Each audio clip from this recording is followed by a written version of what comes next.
All right, Takeover Tuesday. I like Takeover Tuesdays. Let me get this microphone in the right spot. I was way far away from that microphone. Yeah, Takeover Tuesdays are fun. I enjoy them. You know, the first week I was a little bit nervous. Second week I was like, all right. You know, like sometimes takeovers don't go perfectly. That's just the nature of takeovers. But we've been able to help some people out, and I think people have enjoyed the commentary on various accounts and stuff like that. And the wheel of takeover is always interesting. So it's been fun so far. Another Tuesday, another beautiful day. Yeah. Now, it's also good it's a Takeover Tuesday because neither one of us have anything to do on our accounts. We completely burn through all of our resources. There's just nothing there. There's nothing to do. Yeah, it's a little rough going as far as resources are concerned, but that and running Minotaur for 300 hours. Right? Oh, well, I just got smoked in Arena. It's like I'm stretching to find something to do here, and I don't really have much. But let me see. This guy's probably too much. He's too much for me. You know, when you see that solo UDK who's got 95k power, you're like, yeah, I'm not taking him on. I already did my clan boss. So this is, you know, on my free to play account. I'm in my free to play account. Every account's free to play. I don't know why I keep calling it that. On my noob versus pro account, I have the next mission is upgrade 4 champions to level 60, and I have my 6-star, and I'm just running her up, but I'm running her up in Minotaur. So it like takes forever because I'm trying to be efficient. As soon as I complete that, I'm going to get all the way through this third part of the Arbiter missions, because all of the Arbiter missions that are left are either already completed or very easy to complete. The hardest one is actually going to be getting, I need to win a 5-star or 6-star banner from stage 10 or higher of the Spider's Den. So I just need the energy to grind that out, and then that'll happen. The energy and the pure look. Yeah, and then the other ones, like the last one is Fuse Relic Keeper, and I've already got all 4 of my rares. I don't have them fully ascended, but I have them all at 40, so I just need to ascend the last 3 of them, 1 star each. And I can fuse my Relic Keeper. Of course, I have a Relic Keeper because I happen to get them from a shard, which is annoying. Oh yeah, that was. Yeah, and speaking of shard pulls, man, noob versus pro. You know, we were just talking about switching to Saturdays, but Friday's the day we pull shards. Mm-hmm. So are we going to have to do a whole live stream just around the shard pulls? We're going to have to do back-to-back live streams on Friday and Saturday now. Yeah, we're going to have to figure it out. Because the thing is, once you've waited so long to pull, you just want to get in there and get it done. You do. You don't want to wait an extra day. The idea of waiting until Saturday to pull the shards is like torture. Waiting 6 weeks to pull. Right. And then you've got to wait. Fine. And then you got to wait one more day. That one more day, that's the torture. That is the torture. Because you see the portal glowing blue and you're like, oh, and there's probably going to be a 10 times event going on. And obviously there's a champion chase and a fusion and all that stuff. And you're like, there are all these resources out there for me to get. But we have a stream the next day because we decided to switch to Saturday streams, which makes sense. I think the move to Saturday streams is good. It just didn't occur to me when we decided to do that meant we'd have to wait an extra day to pull our shards potentially. So if we want to pull them on stream, we got to wait until Saturday morning. We could start the stream at like 8 a.m. and just pull. just get up, get on the stream, just pull the shards and then call it a day at like 9 a.m. Just close the stream down.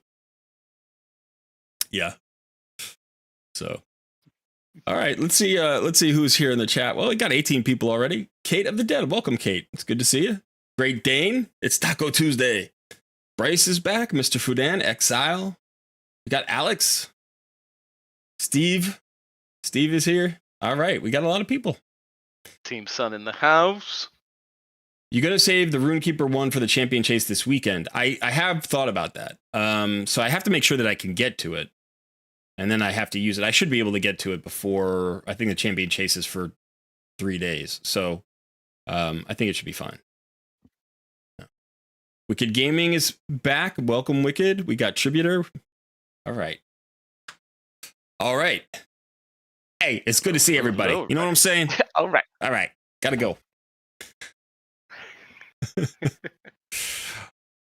All right. So, yeah. So, how many ancient shards do you have right now? Man, you've got me beat right now. I've got 48. You got 48. I've got 62. But you have more gems than I do. You've been saving up gems. Yeah, I've got 1276, so I've got Okay. enough to buy 14 more, which I think is exactly what I'm behind you right now. You're going to buy an 11 pack and a 3 pack? Is that the plan? Potentially. I'm Yeah. going to at least buy an 11 pack. I know that much. Yeah. Yeah. So if you go in here, I'm likely to be able to get the 900 gems for another shard pack on the day, like potentially, because we still have a few days, and I should be able to get through these missions. And if I get through these missions, I've got 200 gems coming my way at the very least, plus 3 more days of collecting gems. So I'm hopeful that I'll have enough gems for 1 pack. I actually don't know if I'll buy it. I kind of, I typically wait to see what I pull before I decide if I'm going to keep going and try for something extra. Because, and we've talked about this before, one of the things that can happen, you pull ancient shards and it's like, let's say you just happen to look out and you pull 2 legendaries and a good epic, which is entirely possible, or like 2 epics and a legendary, 2 good epics and a legendary. It's like, you don't have the books for those champions. You don't have the chickens for those champions.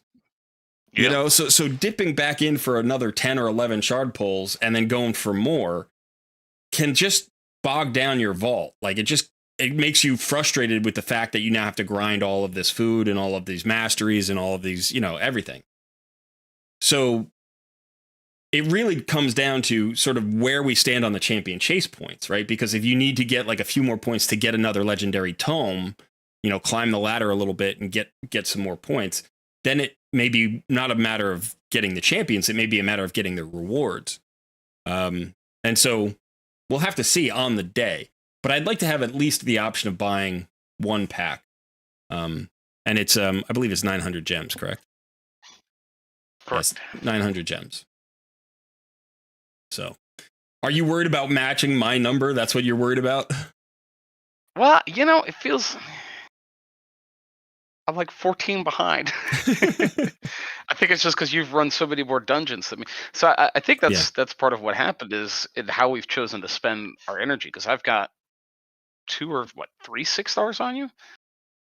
So I've been just farming a ton of food and experience, but you've been farming more dungeons. So well, I've got 4 6-stars now. How many do you have? you've got okay, yeah. So you've caught up. I'm at 5. Yeah. So On my way to 6. But I mean, I must have burned 400 gems getting the energy during the champion chase to level up then so that I could get that legendary tome and the extra mythic shard, which I pulled, and I hit an epic, by the way, on that other mythic shard, but it was a trash epic. It wasn't a trash epic. It was Sir Artemage. So not a trash epic, actually, but not an epic. Primal I'm likely shard? to build it. The primal shard, yeah, the mythic shard, whatever they call it, primal shard. So I went all the way up, and I stayed up till 2:30 in the morning to get that done, and it was like, yeah, and I won the tournament. You won the tournament. This was the big deal. We both won our tournaments. We both got 6-star legendary relentless pieces, and you got like 2 god tier pieces, and I got maybe 1 usable piece, maybe, like probably not. So it's like we both went for the same thing, and this is where the RNG plays. Like that, those 2 pieces could form the core of a really good set for like your Wukong or somebody else, that you want that relentless set on. And the great thing is the one rolled really well, didn't it? Didn't you get a double roll into speed and a roll into accuracy? Or So I got the 6-star legendary weapon that double rolled into crit rate. So it rolled into accuracy, crit rate, and then has crit damage and speed. Mm-hmm. And I have the gauntlets that were crit damage, and then they rolled into defense, crit rate, and speed. Right. And HP percent. Right. So you've still got a roll on each of those, right? They're at level 12, not level 16. Yep. Yeah, so you can potentially roll into even more crit rate or more speed on both of those, or more accuracy. So I mean, those pieces were awesome. Meanwhile, my pieces were pretty mediocre. But so, this is like the little variations in the accounts that play out over time. Oh, I happened to win 4 more pieces from a tournament last night. I didn't check them yet. Let's see. Nothing. Flat defense with speed and accuracy. That might be usable. Attack percentage with defense and HP, and then defense boost. So, yeah, I have not gotten very many good relentless pieces. I haven't rolled it. I've gotten almost no speed substats on any of my relentless. And this is what's so annoying about it. It's like, okay, that's a second piece. Let's see how many. 3rd, 4th, 5th. Okay, so there I got a few. 6, 7, 8, 9, 10, 11. But the boots don't count, so we'll call it 10. So I have gotten 10 out of 50. Okay, so it's not as bad as I thought.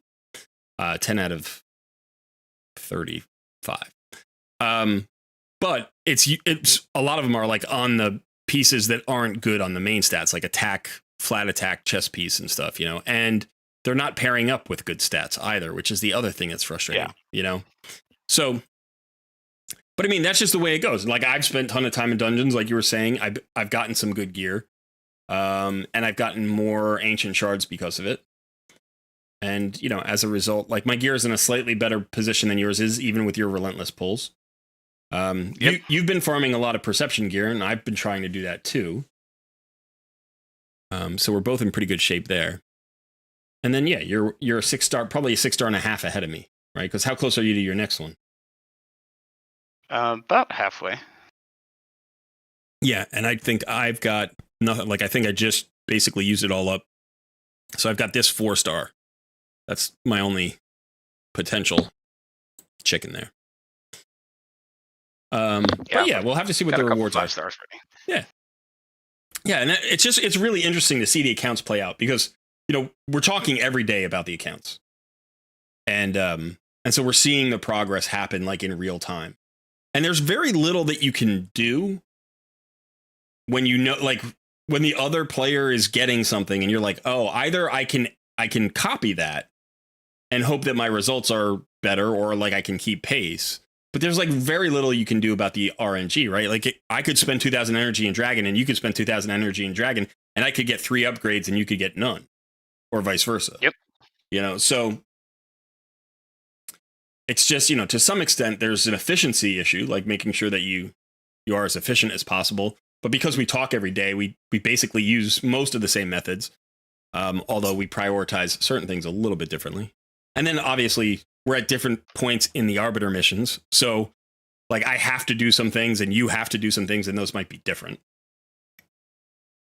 But yeah, it's been really interesting to see, because otherwise it's just like, oh, wow, the power of one champion difference, and then it's like, oh, great. I pulled a new champion and she's really strong for me. Now all of a sudden I come charging back, Yeah.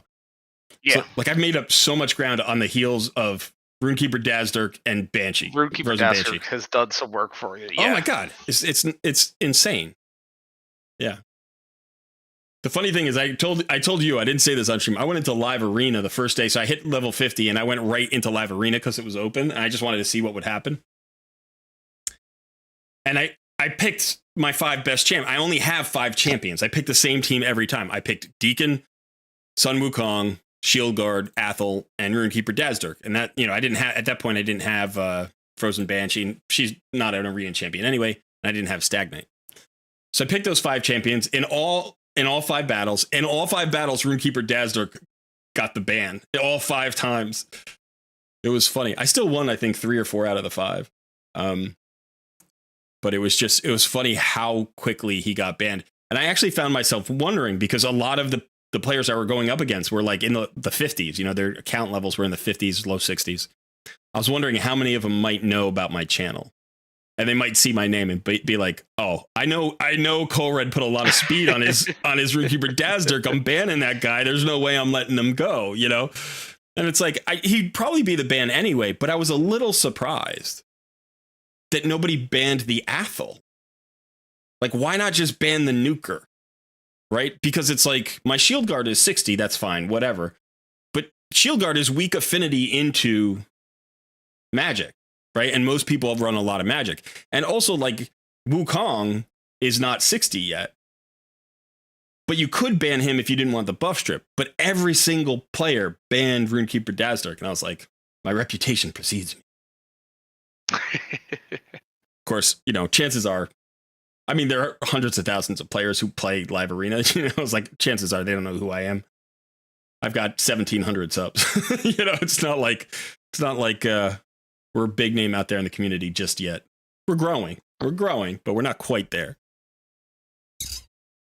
But if anybody on the stream comes up against me in Live Arena, let me know. I'd like to know that. I'd like to know that some of my viewers are taking me on. And if you beat me, that's fine too. You could go ahead and taunt me. I don't mind. Yep, and if you come across me, instant win for you, so no worries. My arena team is it's hanging in there, but it's not great for Live Arena.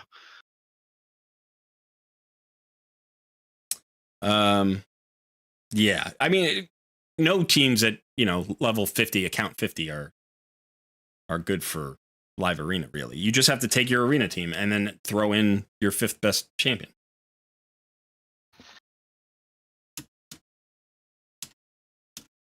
I just got somebody messaging me about a takeover.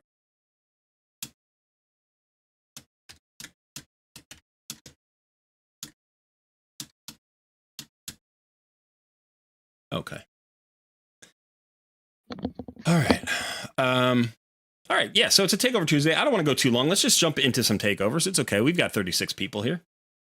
Let's get into the chat a little bit. Say hello again. Ors, welcome. Victoria, welcome. John Redbeard, howdy. Redbeard. John Redbeard. That's kind of like Cole Red. Well, not quite. You've got the extra D, but like some people say cold red. They think it's cold red. Redbeard. Brian Ward, welcome. Unfortunately, being in Hawaii, I'm just starting my workday. Would I still be able to qualify if I send you guys the account info? We'd like to do it in an interactive way, Brian. So we will try to maybe set that up in a future event. It would be cool to be able to help you out that way. You know, at least get you in the contest. But yeah, maybe if we can discuss like what you would want done on your account and, you know, what resources we could use and couldn't use, because without that interactive like kind of aspect, I'd be worried about doing something that might hurt your account.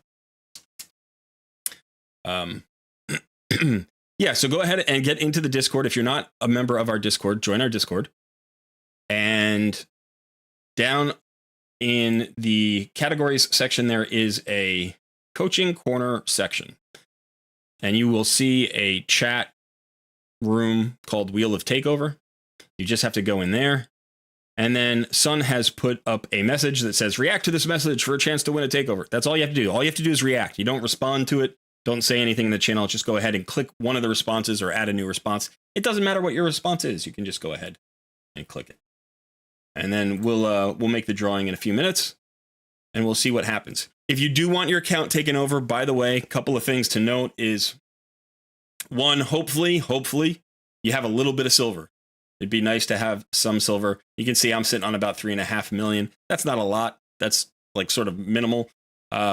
But yeah, so if you have, 3, 4, 5 million silver, at least 10 or 15 would be awesome, because then we could do some real rebuilds. But at least a few million silver would be good. Also, if you haven't put 2-factor authentication on your account, don't do it right now. Do it in the future. Definitely do it in the future, but don't do it right now because it tends to lock you out for a couple hours. So we won't be able to take over your account. We had that happen on the first episode. Bryce has a good question. Is there a timer for those who have won one in the past? The answer is yes. What exactly is that time frame? Yeah, so we said 90 days. Haven't really covered that. we sort of roughly said 90 days. So just in the hopes that like we get as many people in here as possible. We may lower that in the future. It may be 60 days. I don't know. But it's not going to be, a few weeks. We want to at least give, maybe 7, 8, 10 episodes in between. So Bryce, I know you won one not too long ago. So unfortunately, you're not in the running for today. Rob Hood says, how are you doing today, sir? I'm doing well. Thanks for asking. I hope you're doing well. Fantastic. Neothin is here. An arena video sometime soon would be cool. Our accounts around the same progress in arena just rocks me constantly. Yeah, I've got an idea for an arena video. Actually, it's probably going to make the cut this week. One of the things that sometimes happens is I have a list of videos that I want to do. Son and I will talk about them. And then something will happen in the game. Something will happen. There'll be an announcement. There'll be a patch. A fusion comes out. I don't know. Something goes on, and that might change our schedule. Or sometimes we come up with new ideas that just seem better.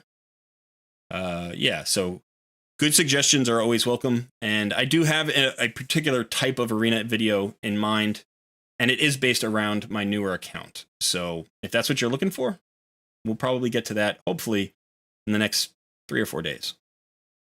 It's not a promise, by the way. That's just, like I said, the schedule can change, but that's the expectation. I hope to do that soon.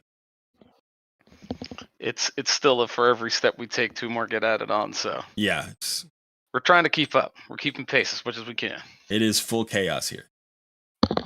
Mitty, hey Cole Red and Son. Hey Mitty, how you doing? Welcome back. Shooter 90, hi. I went endgame a week or so ago. My account is okay, but not really. I do have a bunch of meta champs just built, but not geared. Gotcha. Okay. 248 speed on Runekeeper. Is that my current speed? Let me see. Yeah, 248. I did glyph him up. Right? I did glyph him up. He's got some speed rolls. So double roll there, double roll. So 3 double rolls. A non-roll, a single roll, and then 5-star speed boots. I've got a single base roll on the banner for speed. And then I did, with the masteries, I did go for Lore of Steel, which gives me 15% of the bonus extra from the speed sets. So yeah, 248. I mean, he's got a great base speed at 105. And I win the speed race a lot. I win the speed race against teams with like twice my power sometimes, at least 50% more power. So I'll show you my arena team just very quickly. I don't know if I'll have a good fight available. But so I would probably, like this team here is 141. I'll go in here. I've got 95. So, 46K more than me. This is not a great team to go after, right? This is not a great team to go after, actually. But there's a decent chance I win this speed race. So we'll try it. We'll try it. I've got tokens to burn. Yeah, so like not only did I win the speed race, I won the speed race by a lot. I'm going to lose this battle, though. I'm probably going to lose this badly. Unless I happen to get lucky with some debuffs. Yeah. Okay. Let's just see if we can kill Vogoth. Oh, that was rough.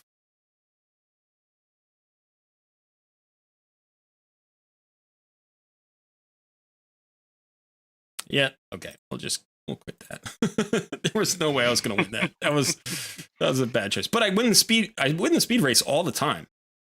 That 248 is a lot of speed for this area of arena. And I don't win against like arbiters.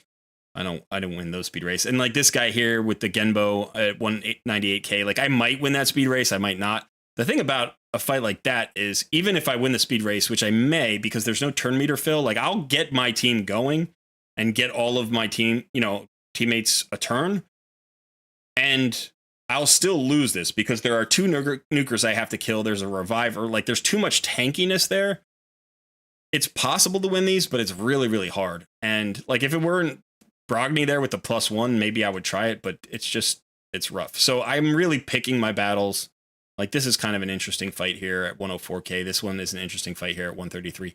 Every time I see Gaius the Gleeful, I expect a stone skin. So, with a reviver and a stone skin and another healer, and it's like I just don't expect to win that one either. So yeah, on a page, I'm lucky if I get 2 or 3 battles. Sometimes I get none. but that's the grind right now. You know, I've got 230 gold medals, so doing okay there. I could. Yeah. Anyway, all right. How are we doing on the wheel of Takeover? Doing good. I think we're ready. All right. We can at least roll it now. And yeah, for everybody that is new joining in, you can just hop in, join our Discord, react to my message. I believe Discord has a 10-minute timer when you join. So if you are interested, doing that now versus waiting till we go to pick for the next one is going to be your best bet to actually get put in for the drawing. So yeah, just to give a little heads up there. That's a good call. If you have not joined our Discord yet, it's going to lock you out for a little bit. None just says Rip had 4 minutes left. Well, at least you're in for the next one. You know? You'll be there. You'll be there. Yeah, we don't want 60 people waiting for your 4-minute timer. Unfortunately, you know. But yeah, that's something we should actually state up front. I should have done that. So I apologize. That's on me. But we'll let's go ahead and spin it. We've already spun, and our winner is Exile. So Exile. If you are in the YouTube chat, say hello.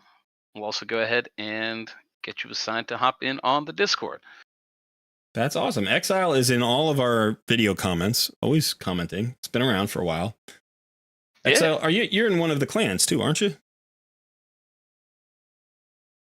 I don't know all of the clan mates because the names on the Discord and YouTube chat and in-game are all different. So I just can't keep track. So Exile's like, nah, man, I'm not in your clan. It's like, all right.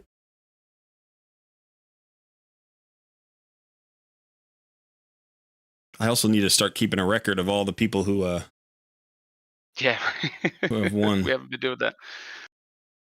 Too bad. Yeah. Gotta go back and watch the former episodes and make sure I write down all the names of the people who have won. We're gonna keep a list.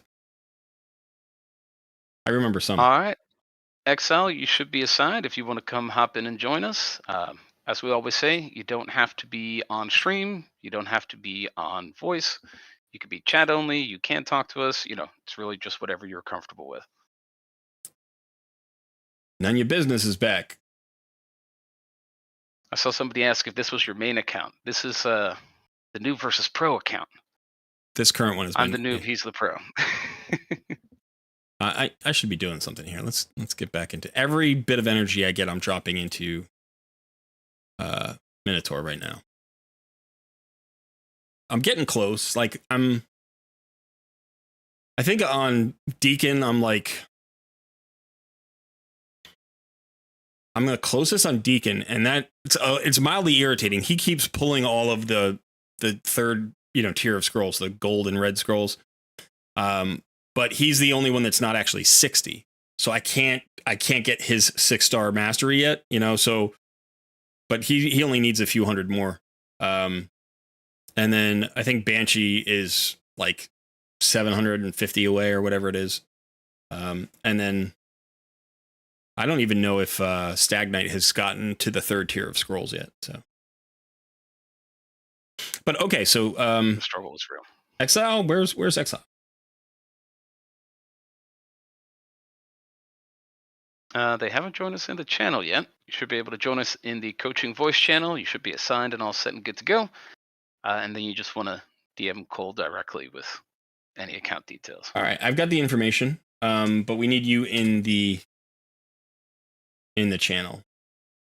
If you're willing to. You don't have to be in the channel. I guess you could just DM me your information. But okay, let me...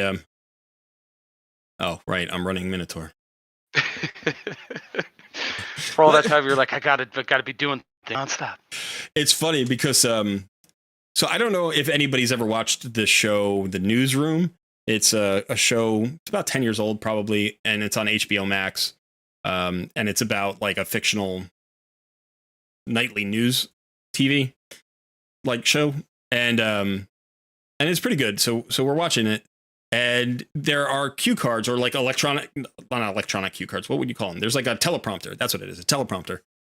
And so last night's episode we were watching, and at one point it says like vamp, like they just give the anchor like, oh, you've got to delay for a minute. You got to just vamp. You just got to come up with something about the news or not about the news, but just delay while we get the next thing in place. Maybe there's an interview that's been delayed a minute or whatever it is. And so, you know, I'm just thinking about that right now. I'm like, oh, we're having technical difficulties. I got to come up with something for 2 minutes. I got to vamp while Sun gets everybody organized. Oh no, it's my Minotaur's Labyrinth. I got to vamp while that finalizes. I got to vamp. That's a cool word. I like the word vamp. It's fun. But yeah, let's see. All right, I got the info.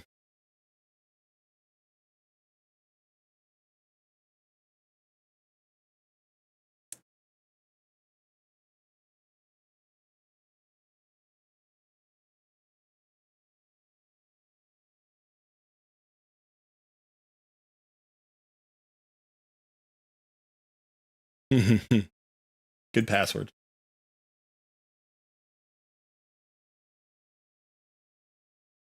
Shoot, now everybody wants to know his password.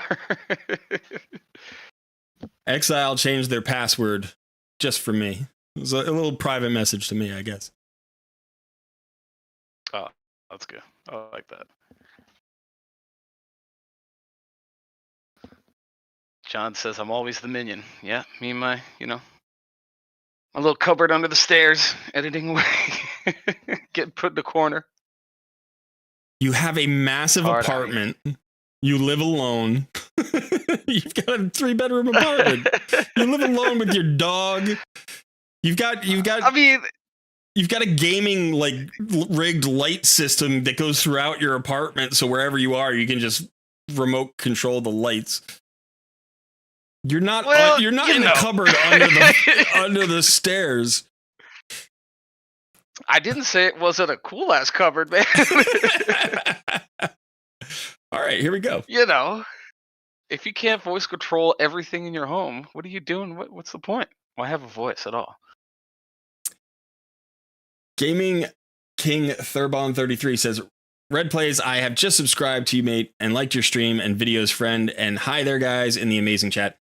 Welcome and thank you. Thank you for the sub. Thank you for the like. That reminds me, everybody go ahead and like the stream so we can get this out there so more people can join us.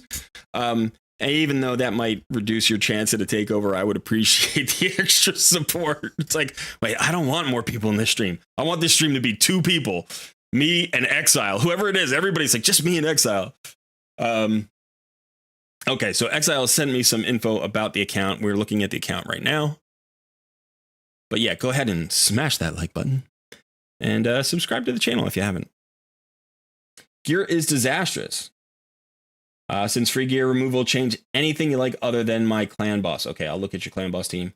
Pushed Fire Knight 20 for Arbiter, but need more consistency. Okay, we can look at Fire Knight potentially. Just got into Ultra Nightmare clan boss. Looking to get affinity friendly on Ultra Nightmare clan boss. Currently 3 key. That's still solid.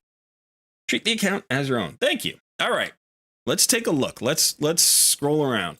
You got a red dot on your clan. I don't know. Why do you have a red dot? Oh, it's an application. Okay, that's why. Sorry. All right, so let's go ahead and look at your clan boss team here. That is your Ultra Nightmare team. It's an interesting team. So you have the new Emic Unkillable. So it's a Painkeeper Emic Unkillable with Newt and Geomancer. Honestly, I don't know how much help I'm going to be able to give you with that team. So advice on getting affinity friendly. So some tunes can't go affinity friendly. You just can't do it, and other tunes you can. And it really depends on the champions, but it also depends on where the champions fall. So the best way to give you advice on this would actually be to plug it into the clan boss calculator and take a look at it. And I don't know that that's... we could maybe do that. But let me just look at the champions for right now. So you have Pinthroy here as your lead. And so Pinthroy is not a champion I own. Let me check him out. Random debuff to the target. Increase accuracy on all allies. Heal reduction, block buffs. Okay. Those play. Heals all allies. increased defense, places shield buff on each ally for 2 turns. What's his passive? Removes all decreased defense and weaken at the start of each turn. Okay, so are you struggling for accuracy? Are you struggling to land your debuffs? Because right now, let's see what you have on Newt. Well, you have 336 accuracy, which is probably fine. That's probably fine. And he's going to land a lot of your debuffs here. His speed is 172, but I assume that's speed tuned. So you've got the decrease attack, and you don't need the decrease attack because it's unkillable, but you have the weaken. You also get the counter attack up. The decreased defense is great over time. Emic is bringing basically just the unkillable. And then Geomancer is bringing the HP burns. Decrease accuracy doesn't really play except against, I guess it could play against Spirit Affinity boss. And you've got another weaken over here. So you've got 2 weakens. You've got your weakens covered. They are on different affinities as well. So you're always going to be neutral affinity with at least one of the champions. Painkeeper for the decrease cooldown for Emic. And then Emic returns the favor, I assume, and cools down her cooldown to get him back around to his unkillable in time. I really would have to see it in the clan boss calculator to see what I could potentially do for you. Now, there are 2 things to think about, like in terms of this clan boss team. Just looking forward. Okay, you've got a 3-key Ultra Nightmare. Congratulations. That's hard to do. It takes a while, and it takes focus, and you've done it with not that big a roster. In terms of 6-star champions, it looks like you have what? You have 14. So you got there pretty quickly. Now, there are a couple of things you can do. One is you can look for a faster version of the same tune, right? So if you can get your damage dealers up to a 4-3 rather than a 1-1, or if you can get them to a 2-1 rather than a 4-3, that's going to give you more opportunities to get damage out there. But the other thing that's going on is this. I don't understand exactly why this Archbishop Pinthroy is there in the lead. So I'm going to take a look at your... I just want to take a look at your tune. Okay, so all you do is the A1.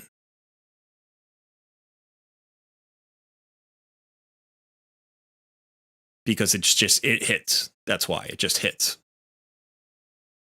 And I assume maybe because he's at the right speed.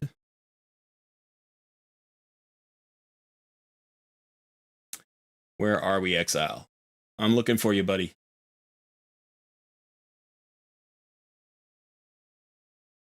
Still not in channel. If you get in channel, you can hear me live without the delay for the stream, and that way you can potentially answer my questions a little bit faster. So that might be useful if you can get into the channel. If you can't, I understand. It's not a huge deal. But yeah, so looking at this, like I said, the 2 things that I would think of is either 1, get faster, but that would require you to change the speed tune. Or 2, if we can swap out this Archbishop Pinthroy and get somebody in there who's, first of all, 6 stars, as opposed to 5 stars, then you can get the Giant Slayer or War Master. And, if you can get somebody who brings something in addition, some kind of additional way to bring damage, I would say Artak, except you're running Geomancer, so you don't want to mess with the HP burns. So then maybe if you let's look at the champions again. Let's look at the roster. Let's see what's in the full roster here. You're going for the fusion. Looks like you're going for the fusion. You got 3 of the meat carvers already. All up to level 40, so I'm assuming you're going for the fusion. Venom Mage would be a good call. Replace Pinthroy with Venom Mage, you're going to get a lot more damage. That'll probably get you to a 2-key by itself.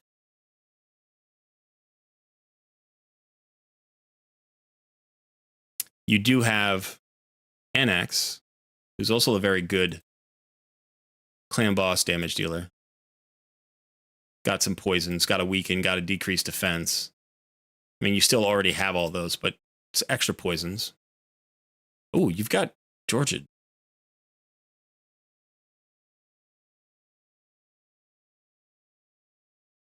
I've never actually run him in. I mean, I don't own him, but I've never actually seen him in Clan Boss. I wonder if he's any good in Clan Boss. I would assume. I mean, he hits super hard. He's rated at a 4. Just bring Kale. You've got War Master. Now, what's the speed that you're running Pinthroy at? Because I'm assuming that's the speed that you have to match. Slow Boy, 115. Pinthroy is your slow boy. Got it. Got it. That's why. Okay. That makes sense. That makes some sense. So you basically need somebody who's slow and doesn't bring any extra speed. You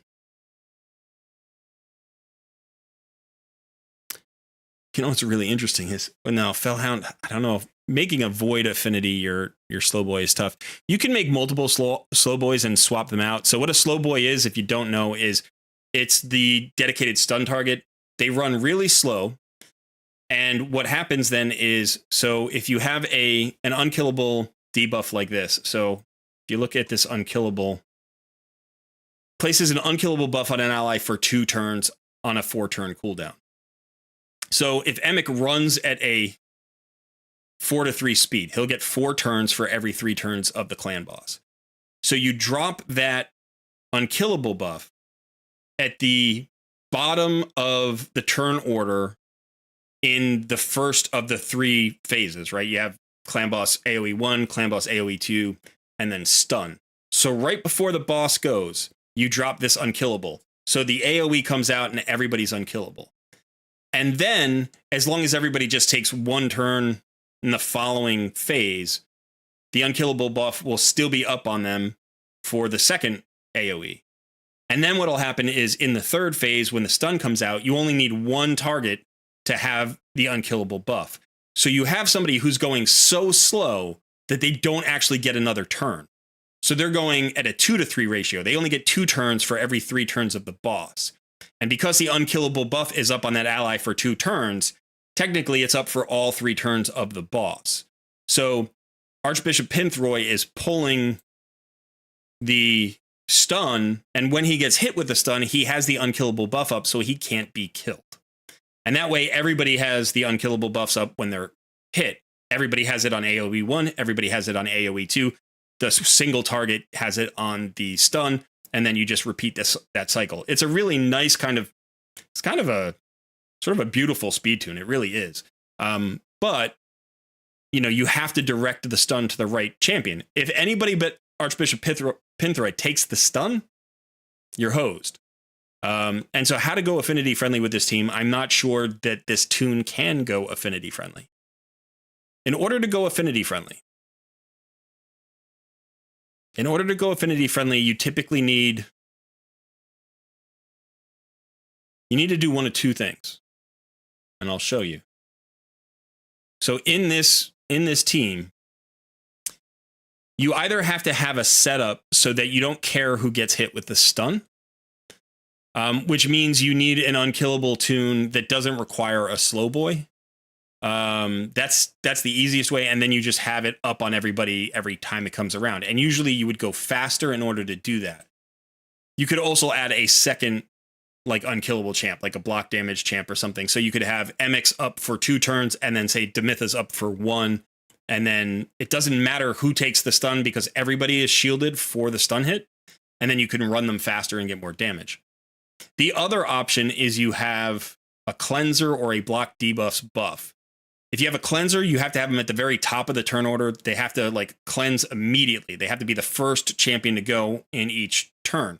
That doesn't make them the fastest champion, by the way. It's a little bit weird, but they can just sit at the top of the turn order. Or you need to have a block debuffs buff so that nobody gets stunned. And you would still need some way to survive that hit. So what I'm thinking right now is that you're probably in pretty good shape. I would look at the gear See if you can get more gear. Like, for instance, in this particular case, if you're running Emic everywhere and you're running him as a tank everywhere and you have him in regen and immortal everywhere, that's great. But you don't need this gear to reach this speed. So if you're not maxing out your poisons, think about, a toxic set. That'll get you maybe an extra million worth of damage at Ultra Nightmare level, depending on the speeds that you're running at. So you can do stuff like that. You can do little things, try to work your way from a 3 key to a 2 key. But chances are, this may just be the maximum damage that this speed tune will get you for a while. I would definitely consider Geomancer. How can you boost? You're running him with lower gear, probably specifically. Yeah, this is a very slow speed tune. This is an extremely slow speed tune. So you might want to start looking for an Emic tune that's a bit faster that allows your DPS to go more often. Get more HP burns out there, maybe get a poisoner on the team.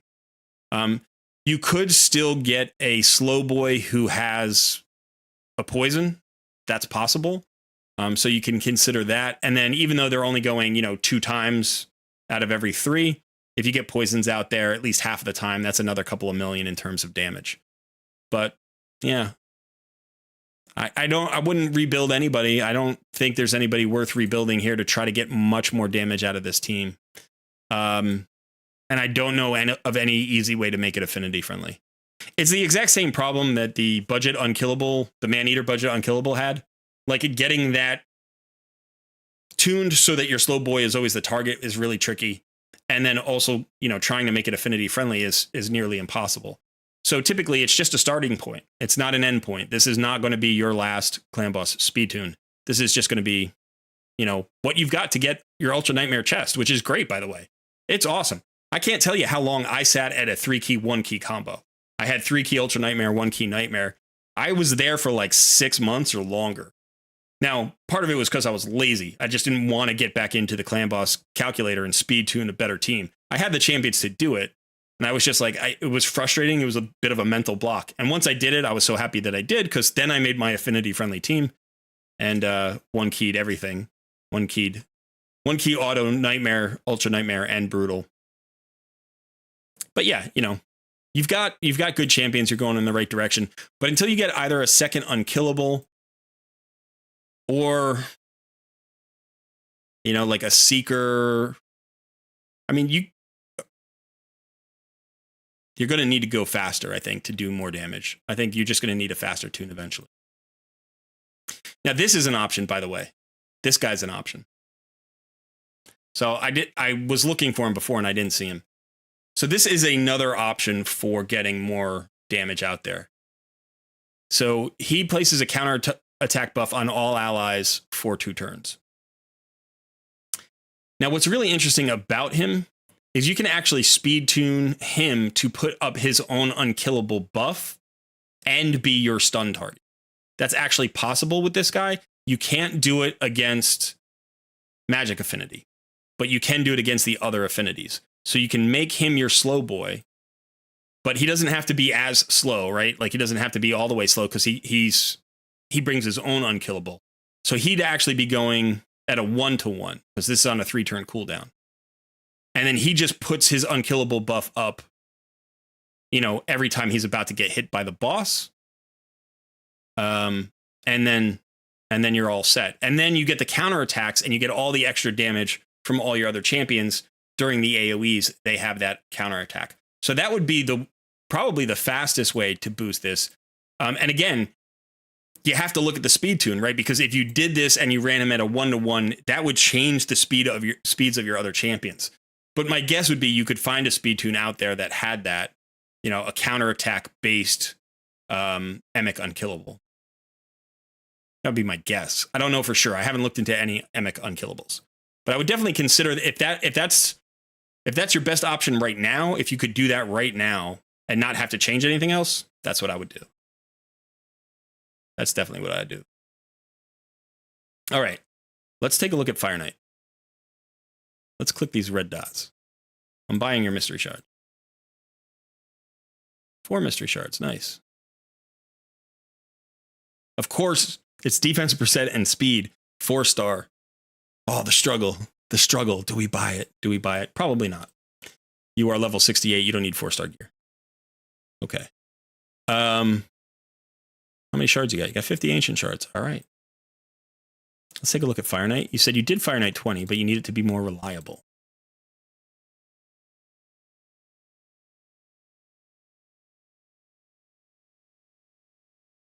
Well, you got 3 strong affinity champions here.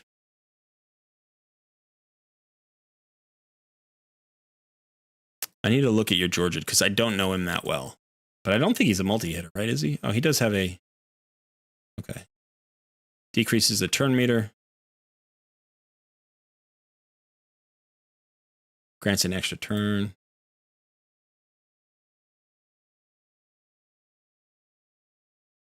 This is... Yeah. All right. Let's look at his build for a second. 2 crit damage sets. An offense set. You got him hitting pretty hard. He's running way slow, though. He's running really, really slow at 145. He's got 88% crit rate. He's got good crit damage. Let me take a look at your other champions. I want to see their builds here. 172 speed. Got a broken set of Relentless here. 2 rolls into speed. He is over 100% crit rate. He's probably got crit rate gloves, right? Yeah, crit rate gloves. So I can't mess with your clan boss team. So that's 1, 2, 3, 4, and then okay. So I can rebuild Georgia potentially. Let's look at Snick Track here. Okay. Do we have anybody who's a really good Fire Knight champion?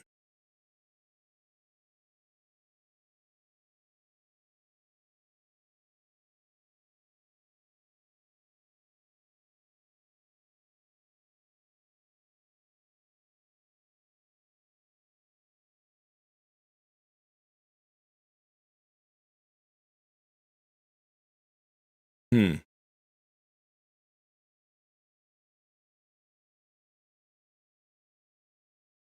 mean, you've got Fellhound, who's got his reflect, but like we want to control the turn meter, so you need Armiger here. So you've got 3 turn meter reducers.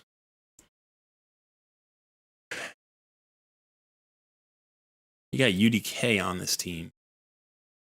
Why is UDK on this team?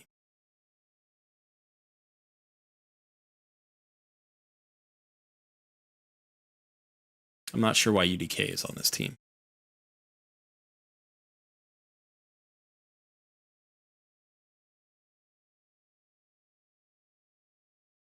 Two-hitter here. Decrease defense, chance of stun, increase speed. How fast is he running? 195.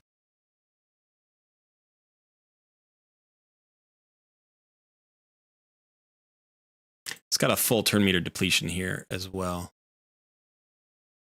All right, I want to see how your team does. I'm going to go ahead and run this and see how it does, out of curiosity.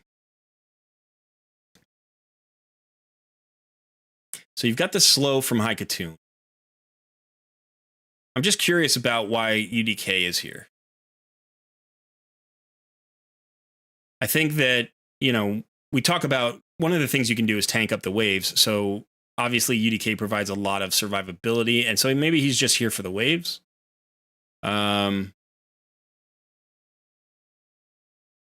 And that, you know, that would make some sense. Just to keep the damage dealers alive. I mean, we've got the freeze out there. Got some turn meter control.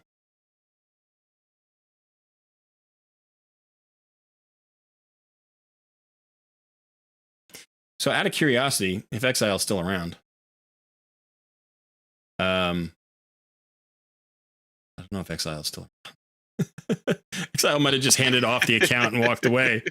Like, here you go. They're like, here you go, fix me. Buddy, I'll talk to you later. Fix me. All right. Hey, don't do anything I wouldn't do. All right, see ya. Yeah.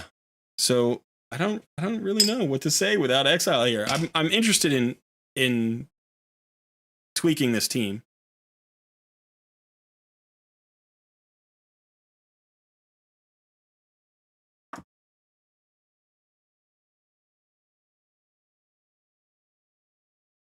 All right, so this does look slow. It's not particularly slow, but I think it's this is the cool thing about Ultimate Death Knight, right? He becomes a one champion like tank team against single target damage dealers because he just soaks up all that damage because of his passive. And then also he's got that AoE decrease attack, which is nice. So the question is, can we get a better champion for the boss than Ultimate Death Knight that can also help us get through the waves? And I'm thinking Ragash, especially because he's running pretty fast. So he's got an AoE stun. He hits very hard. He's got a decreased defense, which we could use a second one up. We do have a decreased defense here. But let's see how this plays out. Exile said he's still here. Tweak to your heart's content. Okay, why aren't you in Discord? Talk to me in Discord, man. I feel all alone out here. No, all right, so decrease attack. We need that slow to land. She is strong affinity, so she shouldn't be weak hitting. Now it is, I think it's a 40% chance or 50% chance. It's not like no, it's a double hitter, isn't it? No, it's a single hit on her. Sorry, it's a single hit. There we go. There we got that slow. Turn meter decrease on Armiger. Turn meter decrease on Newt.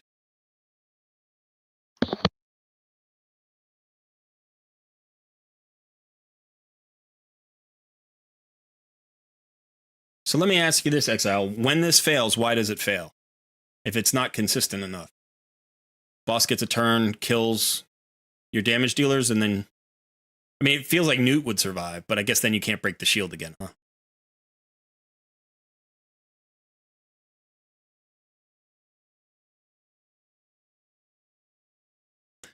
This field's pretty solid. I mean, it's not a fast team, but it seems like it would be a high reliability. I think the one thing you could do to improve this team right off the bat would probably just get Armiger up to 60, get a banner with an accuracy banner with some speed, right? So that's going to increase your chance of landing, the turn meter decrease. He's going to have more stats, more survivability. He'll hit a little harder. You won't have to worry about him dying against the waves because he's tanky. And that should be more than enough. The other option here is that, Georgid is almost useless because I'll leave. No, that's a horrible piece. I'm selling that piece. So, this guy right now is almost useless at 145 speed. Hits hard. Nice attack, over 4K attack, 98% crit rate. But this is the champion I would rebuild. I assume you use this guy in arena. You have him in speed boots. And despite having him in speed boots, he's really slow. Like if you had him in attack percentage boots, he wouldn't move. He would just be a statue. So, I mean, the two hitter, the decrease turn meter is good. You need the accuracy to land it. You have 106 accuracy, which is low. So if you want him on this Fire Knight team and we want him in an arena, can we rebuild him in a way that does that? Let's take a look. This is what we're going to do. We're going to try to rebuild this guy. All right, so I'm going there. Now Just to give you a quick heads up. Yeah. To answer your question about what happens, Armiger and George would go down. Yeah. It looks like. That's what I thought. Okay. All right, so let's go ahead and look at what speed boots are available. Preferably 5. Yeah. I can do 5 stars or 6 stars.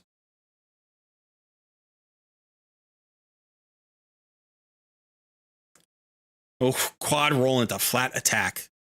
I mean, not that any stats on this boot really matter, but crit damage would have been a lot better than flat attack, right?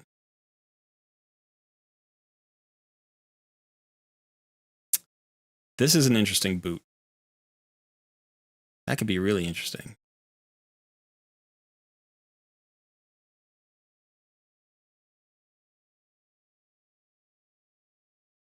That's not bad. Georgia doesn't need accuracy, he says. He doesn't? Oh, the effect cannot be resisted. Okay.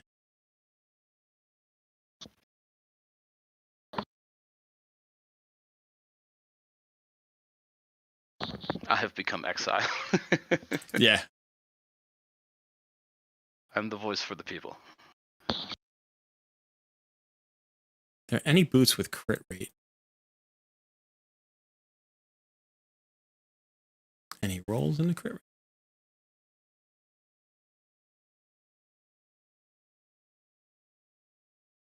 I'm just gonna see what happens to these boots.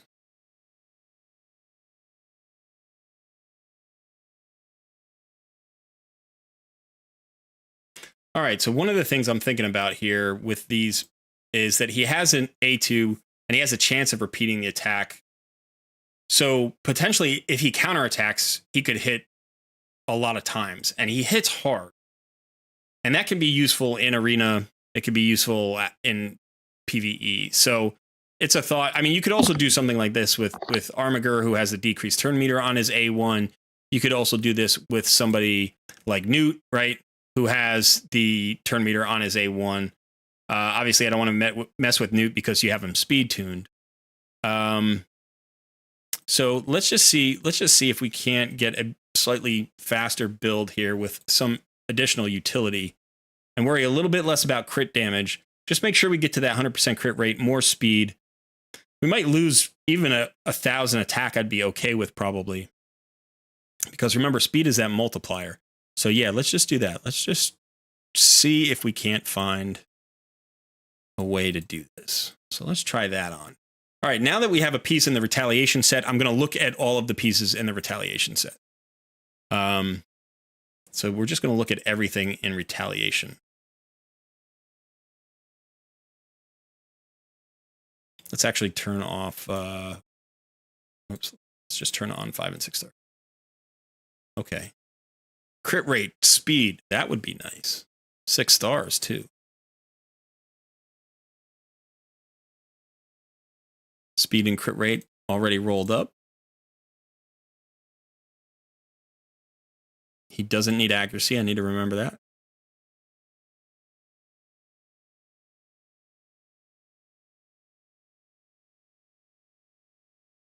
Crit damage gloves with crit rate, attack, and HP. That's nice. All right, so potentially we've got a couple of pieces there. Let's do this. Let's look at gloves. Primary stat, crit damage, substat, crit rate. Let's see what else is out there. Speed. Speed and crit rate on crit damage gloves. Those could be really nice. We've got lifesteal. We could put him in lifesteal. I mean, if failure happens when he dies, we've got a relentless set. Relentless and retaliation would be kind of sick. And then we've got divine speed, which would give him a little bit of a shield, which could increase his survivability. Let's check these out. See what we roll into. Crit rate. Defense. Got 45 million silver here. That's the way to go. Unfortunately, we got a double in defense there, but still, that's potential. We'll take another look at that if we can. Let's see what happens. See what happens with these. Come on, give me something good. Crit rate. Give me another one in crit rate. Double crit rate. There we go. Triple crit rate. Triple crit rate. Come on. Okay, that's all right. That's not bad. Let's go ahead and put those on. All right, so now we've got 2 of our 3 sets, right?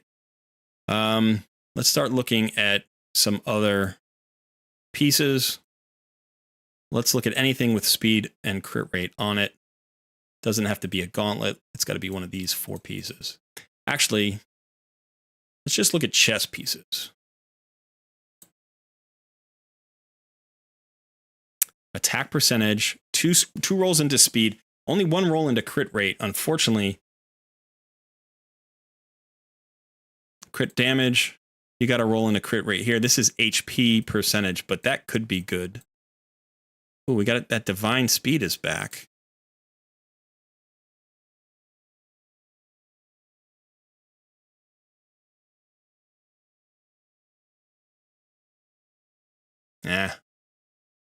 That's really unfortunate. Cruel. Let's check out Cruel. That's a double roll and a crit rate with crit damage and speed on intact chest plate. That's nice. Let's try that one on. All right, that would give us our 3 sets. That's not too bad. Let's go ahead and look at our top pieces here.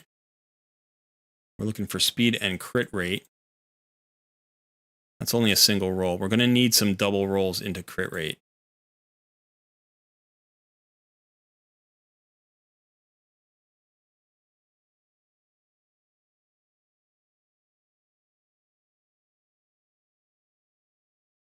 So Cruel. Where's our retaliation? This was the weapon we liked, right? And this one was already rolled up. This one is very nice. Let's see if we can roll into crit rate here. We need crit rate somewhere. There we go. Let's get another one. Let's get another one. Speed is good, but let's get another crit rate. I'm taking this one all the way up. Get it. Crit damage. Still not bad. It's not bad. I might put that on anyway. And then maybe roll these up. Come on, crit rate. We need a double roll somewhere. We keep getting single rolls. We need a double roll somewhere. Come on. Give me the double roll and crit rate. That's another one that's done the same thing. Did the same thing. Gave me the good first roll and then rolled back to back in a bad piece there. All right, let's take that and then let's look at the... There was this one. Let's see if we can get a double roll here into crit rate. 1. We can't get it. Can't get it. That gives us 95% crit rate. Now we're up to 161 speed. Crit damage has come down. Accuracy has come way down, but we don't care about accuracy. Attack, we've lost 1,000 attack, but we would get a lot more speed here from this. Let's go ahead and take this up to... We're up to 168, and I think we get another 14 speed out of that. So that would get us to 182. We can get more attack from this chest piece. We can get more crit damage here, so we'll get some of that back. But we're still missing that 5% crit rate, and you can't miss 5% crit rate. You can't do it. Folks are asking about the masteries for crit rate. Yeah, I mean, I was thinking about that. I didn't want to close this screen yet, but we can look at the masteries. So I'm assuming the masteries are already done. Yeah, they are, and it has the crit rate already. So we can't get the 5% crit rate there. Okay, so let's try again. I want this build now. Now I'm getting irritated. All those rolls were so close. So let's take a look at the crit rate set. And we'll look at divine crit rate. And we'll see if we can't finagle something. That's a nice piece. I don't know if people can see the pieces actually. Am I in the way of the pieces? Yeah. Just a little bit. The piece behind me. Okay, let me do this. Let me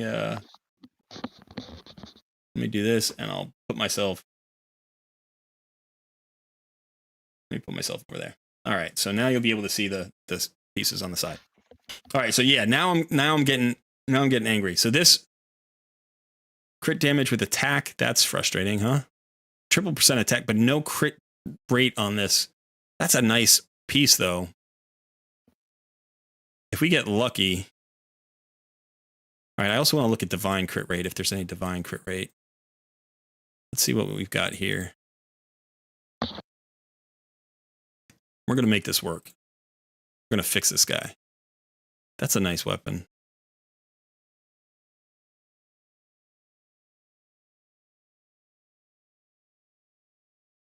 Crit damage. Accuracy with crit damage. A ton of crit damage on it. Wow. All right, so really, finding 2 pieces in this set would be tricky. Because I think there was one weapon. This is the weapon that's nice, but there isn't really that. This weapon's also nice, but there's nothing with speed on it that it has crit rate. Okay, so let's go back here to let's look at this set. Attack percentage, defense percentage, crit rate. Crit damage gloves. Speed and crit rate.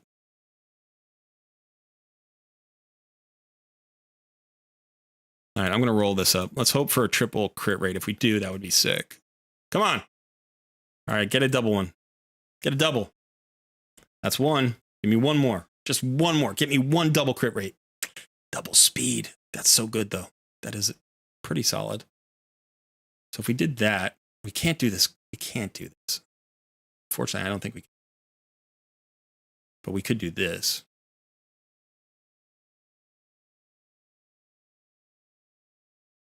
We could do that. And then we were looking at retaliation.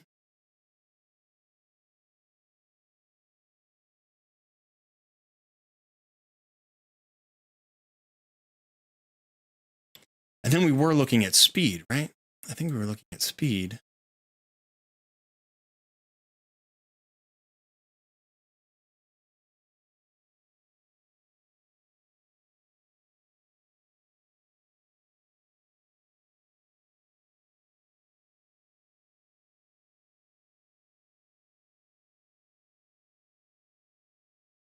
No, it's 99? that's awful. That's such a kick in the head. That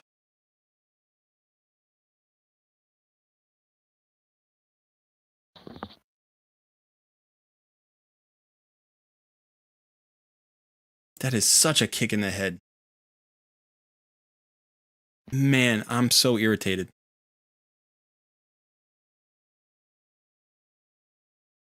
I really thought that was going to put us over the top.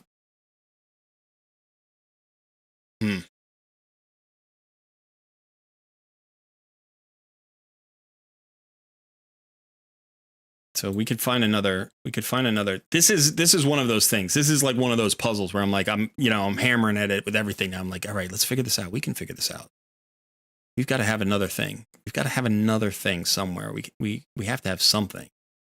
Let's look at shields. Let's look at shields that have more than 10% crit rate. This has crit rate. It's only got one. Let's land in crit rate. Come on. Nope.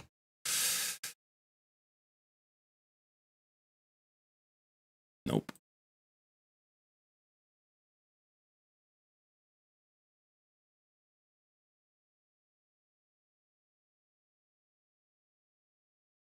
Much crit rate. Saying there was a cruel chess piece that was legendary level 12. Yeah, we had that chance. Right. We could look back at the cruel. So the cruel was that one? Yeah, it must have been that one with the double crit rate. Oh, because it's level 12, it's got one more chance. Gotcha. Let's take that up. Hit. Yes! Good call. Good call, chat. All right. Nice. That's very nice. Okay, so now we have to think about, because we're over, now we have to think about, like, what are we doing? Here, was this the one with the gauntlet? Was it a crit damage? No, it was a shield we ran up, right? It was this shield, yeah. So that would take away. You just had to have me call it out, man. The RNGesus. Yep. All right, so then I think we took this off, and when we went back with the...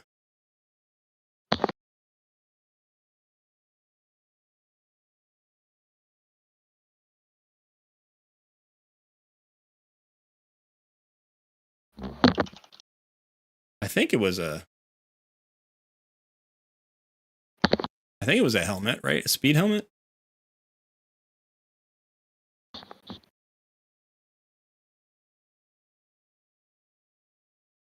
Is this one? Maybe it was this one. That gets us back to 99. That gets us back to 99. That's how awful is that? How awful is that? We hit the triple roll and we still land at the same spot.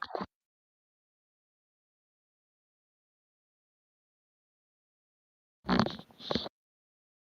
right, so here's Armiger. Now Armiger needs 100% crit rate, but if I take his helmet, that pushes us over. But that also slows us down. That's not a great. There's no speed on that.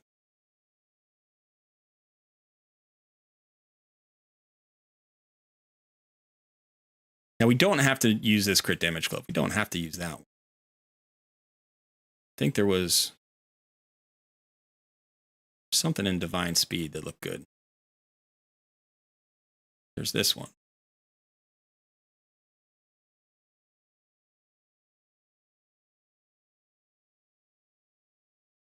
No crit rate in Divine Speed anywhere.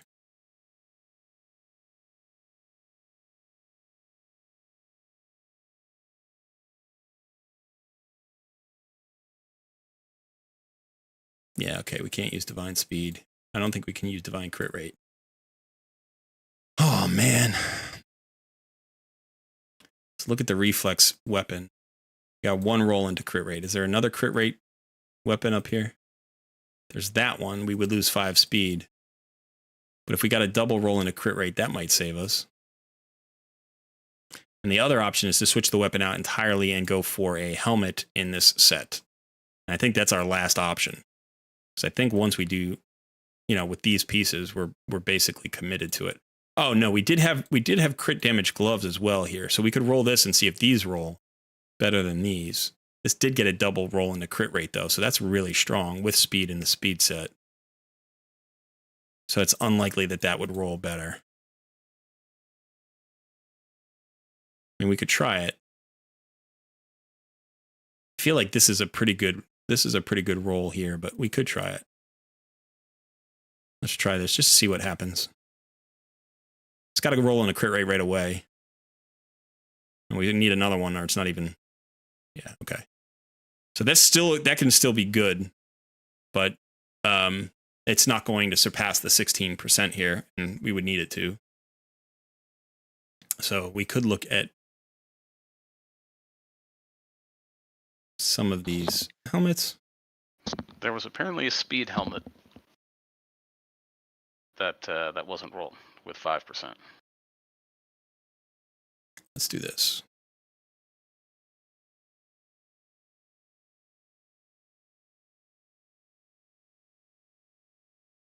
All the speed helmets with crit rate have been rolled.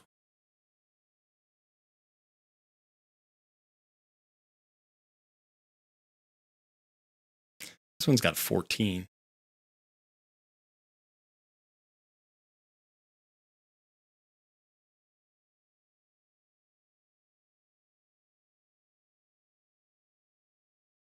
This is the one that gets us to 90, which is the thing that drives me nuts. All right, so we know we've got the cruel set. Okay, so let's go ahead and look at. I want to look at Armiger because we were thinking about stealing one of his pieces, right? So he's over. He's at 121, so we can steal his crit rate and it doesn't matter. Okay, so that's fair game. So we can do that, no problem. And then the other option is let's look at here. And okay, so we're over here too. We're at 107.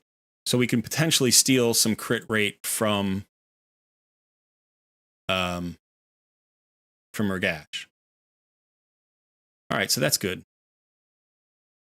So I think that's what we're going to do. We're going to steal some crit rate from one of these guys. There he is.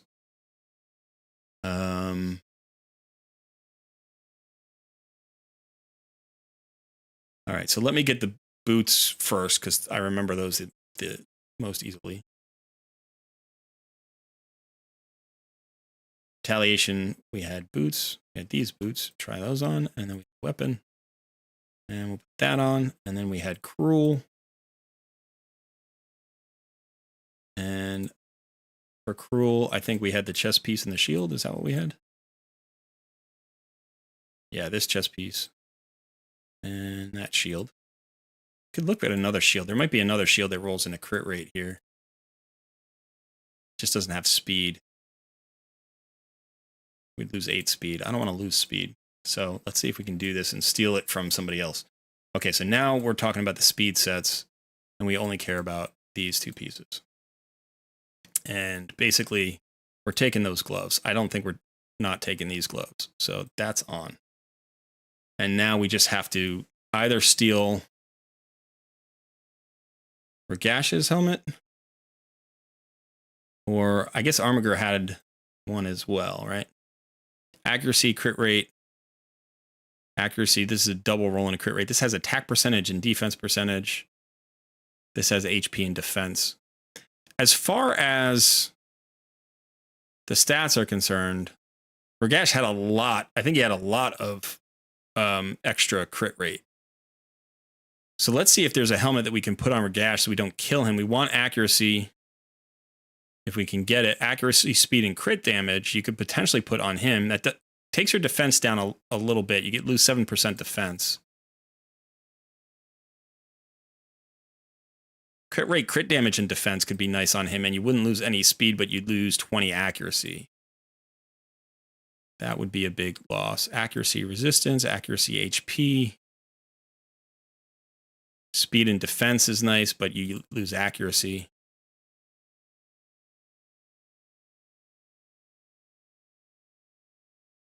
This one actually feels pretty nice. Let's roll this up and see what happens here. Crit damage is good. Speed is good. And if we swap that onto Ragash, I think he's going to be pretty happy. He loses a little bit of defense. The attack goes away, but who cares about the attack? And we still have a roll here. So we'll do that next. So let's steal Ragash's. And we're up to 104, which isn't too much waste. And then let's go ahead and upgrade this all the way. We got attack percentage, which is beautiful. Let's see what we get here. Maybe we'll get crit damage or attack percentage. HP percentage is fine. And we'll roll the weapon up. Again, crit damage would be great. Attack percentage. Resistance. Okay. A little bit of a throwaway there. But so we're trading off 500 attack. We're picking up 100 defense. We've picked up almost 30 speed, but we haven't glyphed yet. We got our crit rate to 100. We only lost 8 crit damage. We traded away our accuracy that we didn't need for a little bit of resistance. And we got a boost in HP too. Now let's glyph this guy out. I'll use 3-star glyphs here.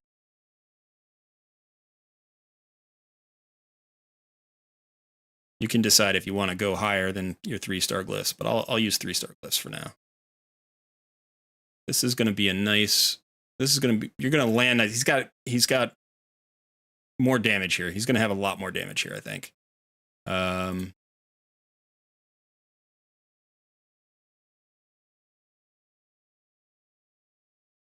That's disappointing. 1 speed there, but that's okay.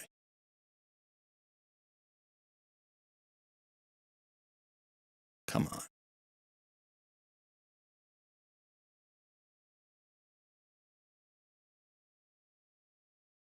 All right. Almost there.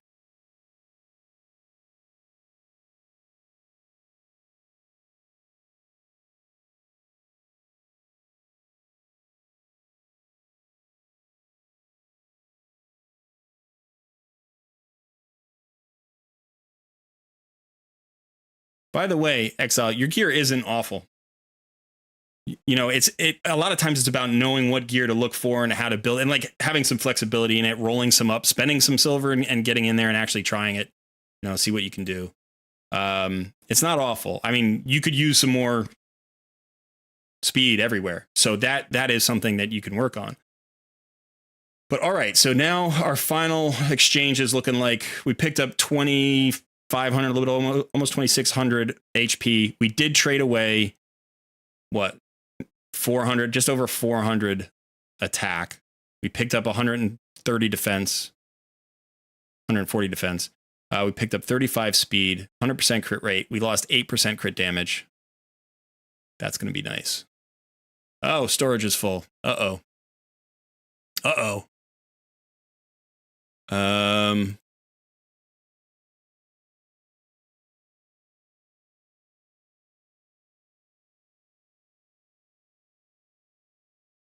All right, I'm going to sell some of your gear here. But I do a little bit of a mini gear cleanse. All this stuff is going. Resilience is the easiest to get rid of because you get tons of it. I'm just going to do that. And that should be enough. All right. Now, the other thing we're going to do is we're going to get this guy into the tavern and we're going to ascend him. I'm just going to do it with cash right now. You've got cash. Let's get him to 6 stars. You should book him out, by the way. Obviously, you don't have a lot of books here, and I'm not going to book for you, but you should book this guy out because he hits like a truck. Let's go ahead and find you, preferably an attack-based. Get more speed here.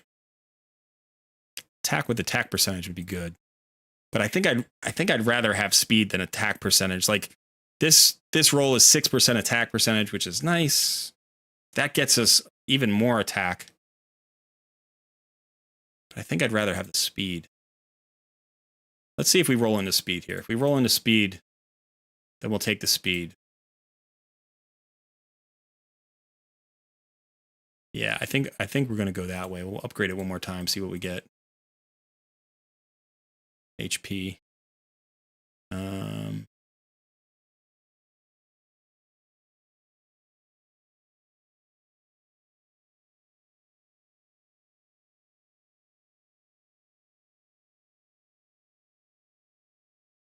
All right.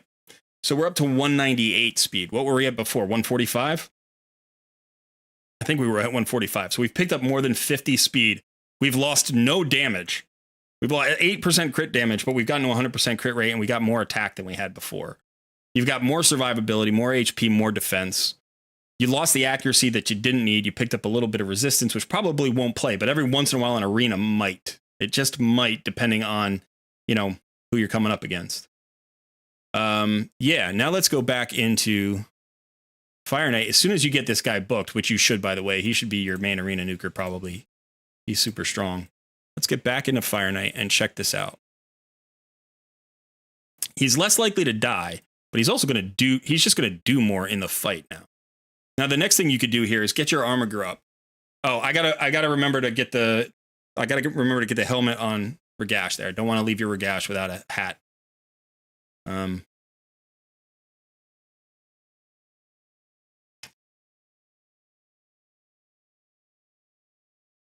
All right, so definitely more damage coming out from him. I mean, before he was kind of a statue. He wasn't going that often. But now he's one of your faster champions, I think. You've got some really good damage dealers on this account. I mean, between Georgian, Newt, and Ragash, I mean, just those three alone, that's a ton of damage in pretty much every place you need it. For bosses, for wave content, for arena, you are covered for damage. The only downside, I think, to that trio is that Ragash and Newt are the same affinity, which can play to your advantage when you're going up against forced, affinity targets like here. But you need a magic affinity damage dealer. I forget who. I know you had Kale, but I forget if you had anybody else who was magic affinity. But yeah, all right. So the last thing I think I want to do here is I'm going to let this play out. I'm going to swap over Ragash's gear, and I'm going to bring him in here in place of UDK and see if that creates a problem or not. I mean, if you had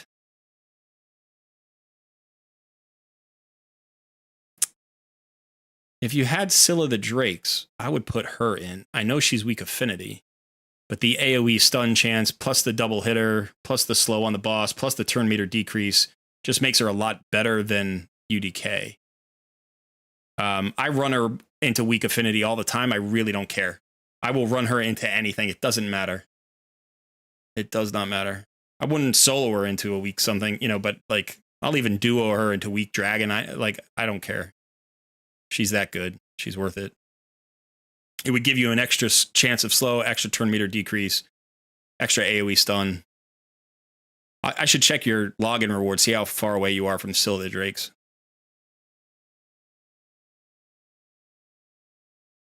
So what's chat saying, son? Am I onto something here? Are they rooting for us? Or are they? There's just a lot of discussion on gear, things of that nature, like the chances to get different substats and stuff like that. And it's kind of hard, right? Like I think they were talking about the level 12 piece that didn't have crit rate, but what if you rolled it into crit rate at 16? Yeah, might make up the difference, but the odds of that are pretty darn slim. So it's right. Kind of rough.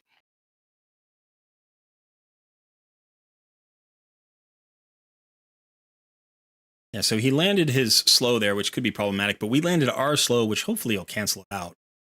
So now the question is just, can we keep him from taking another turn?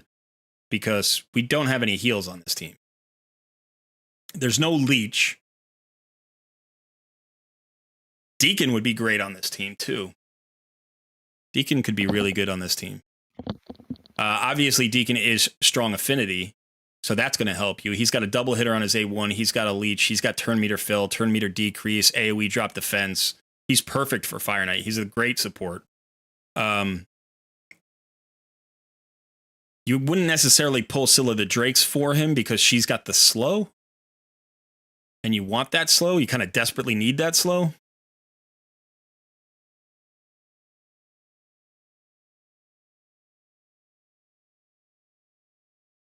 But I'm going to be interested in seeing George's damage numbers after this. We should have, I'll have to look back at the stream like afterwards and check his damage numbers in the first run and then his damage numbers in the second run. Because my guess is that they're going to be significantly higher. Not that that's the only reason you want him faster. The faster he is, the more he gets around to that turn meter decrease. And so that's important too. But yeah, it looks like, okay, one shield went up once, and then I guess the only sustain on this team is the continuous heals from UDK. So you do have a tiny bit of sustain. That wasn't faster. That wasn't faster as a run. I think it was slower. Was it slower? No, the best was 409. So I think it was similar. Must have been similar. Let's see if this piece is any good. Crit rate and attack. That's okay. All right, let's George, go. it did do a little bit more damage. Yeah. Let's go back and get this this piece here. Was it this one? We're already at where are we at crit rate? 90. We're only at 93. So I did lose crit rate somewhere.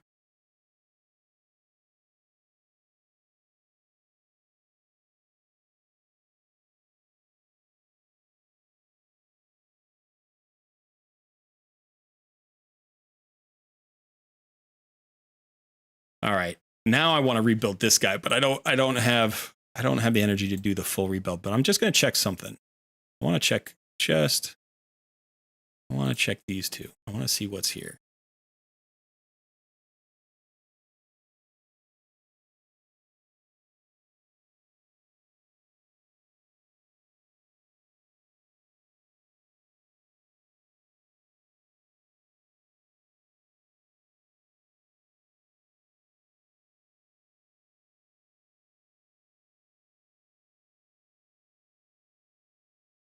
Oh, that's primary stats, right? Let's try this on for a sec.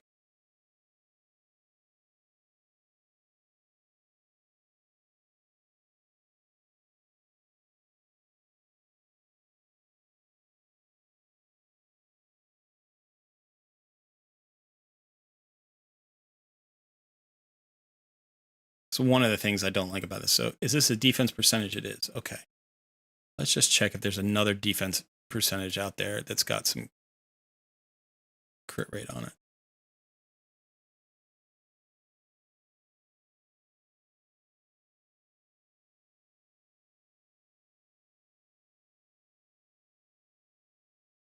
Yeah, nothing great.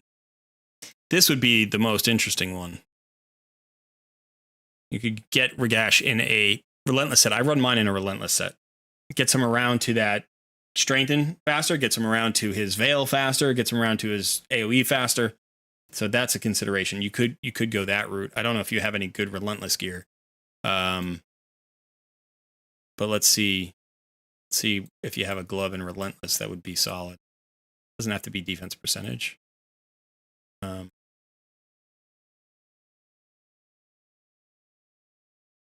Ooh.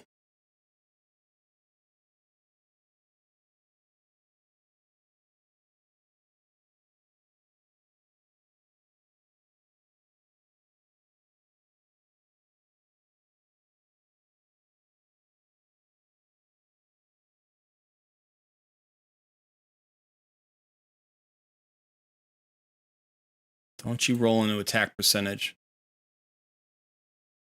Yeah, I knew that was coming.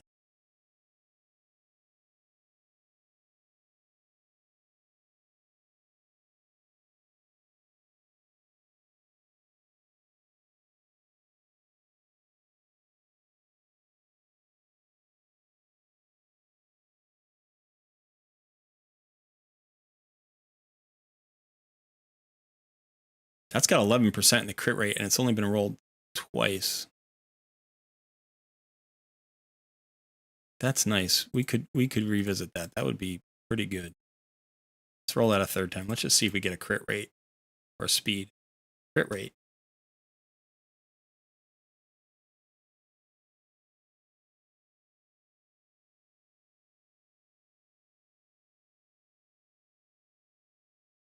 Let's look at the defense set, since you already have defense.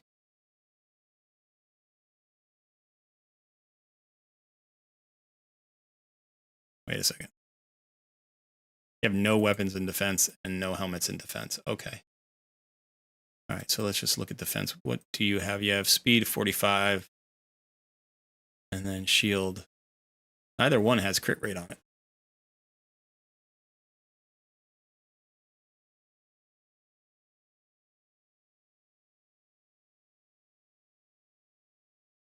Let's go look at resilience. Crit damage and accuracy. Accuracy is good. Divine speed. Nope. How about speed?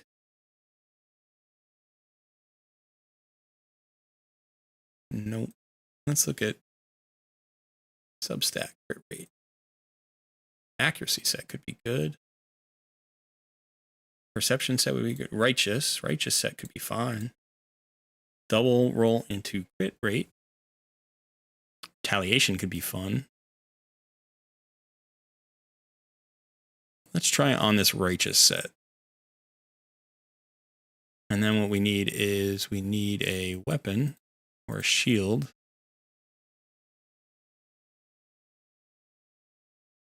With crit rate substats. Ooh.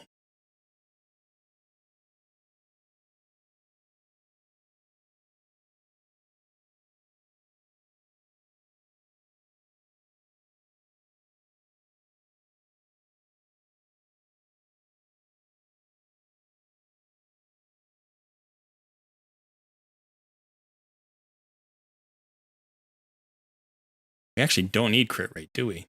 We are way over on the crit rate right now. Let's look at weapons. Let's see if there's a good weapon with speed and maybe...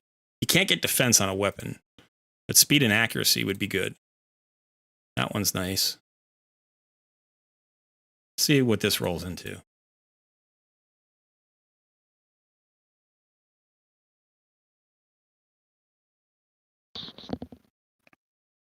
That's nice. Get that on. And then let's go check out the Relentless set. And let's look at the shields. Where'd my Relentless set just disappear to? Here we go. We're already at 114. How did we not? I don't know. That was just weird. All right.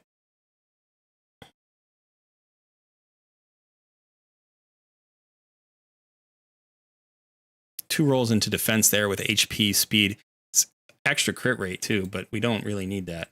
But we're at 113. We've lost some speed here. We're going to get how much back? We're going to get 14 back. That would put us at 175. Let's roll this and see what happens. Attack percentage is a complete waste there.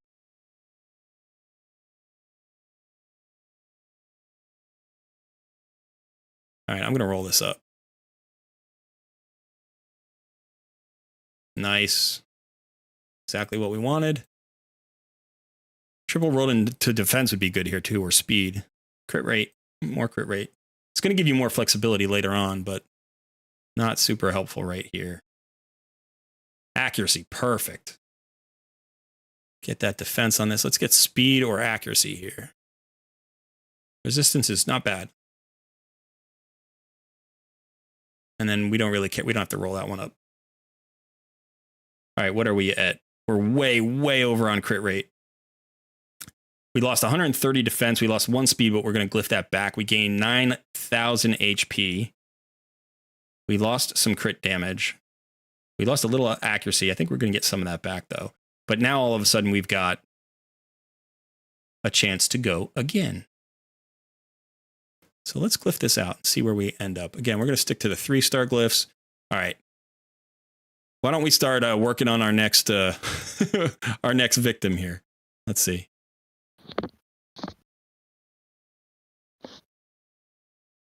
Oh yeah, there's a bunch of names in the hat, but for everybody who's new, you can join our Discord. Links in the description.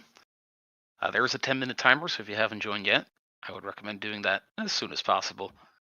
And then just react to my message in the Wheel of Takeover channel. You sound like a flight attendant sometimes when you're doing that. Oh no, man! That's I fall back into my work voice from my last job. Selling people millions of dollars worth of stuff. You gotta, you start talking a certain way. That's true. It's a little bit of a mix of a flight attendant and like Obi-Wan Kenobi. It's like, you're not upset with me right now. I'm not upset with you right now. You're happy to take this deal. I sound go like about, a pilot or day. like I should be on radio. Yeah. We need to get you a better microphone though, so people can hear your sultry tones, because I sound so much better on stream than you do with this microphone.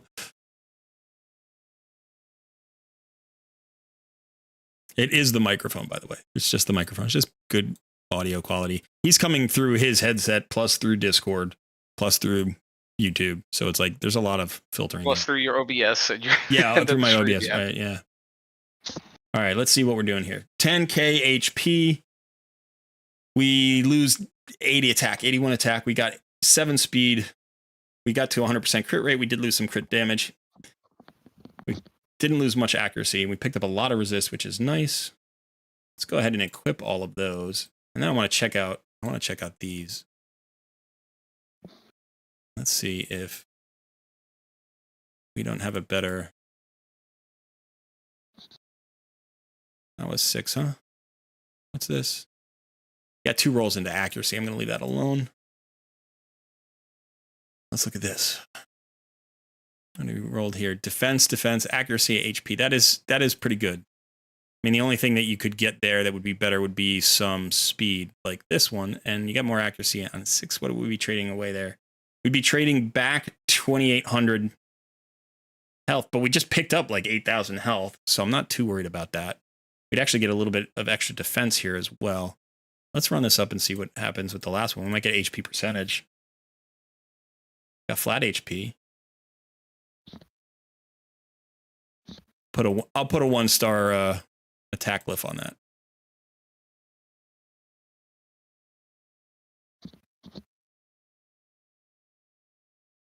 Yeah, that's not bad. That's a good trade. We pick up 14 speed plus some defense and accuracy for a little bit of health.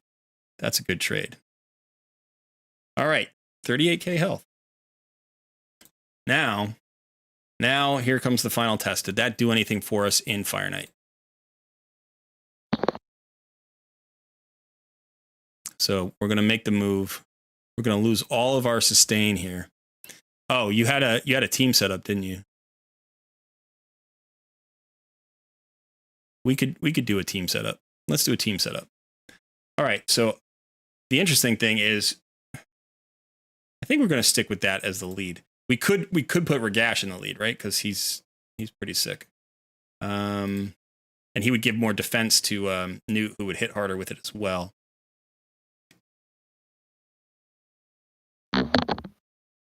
I forget who our last champion was. Who's our last champion? Armiger, right? Okay. And let's go ahead and look at this. I'm going to name this Colred Plays. All right. So on round 1, let's open with this. Actually, yeah, let's open with this. And then don't use it. And then on round 2, let's open with this. And then you can use it if you want.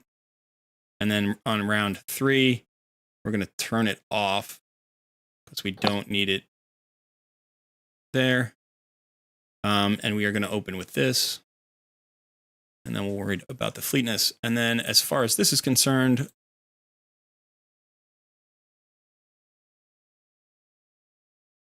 do we care about the weekend? Kind of do care about the... Did we not have a drop defense somewhere else? Decrease attack and weaken. Okay, I'm just going to leave that alone, I think. All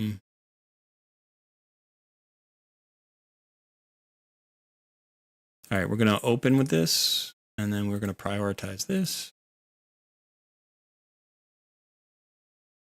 I'm going to turn this off. On this, we're going to turn this off.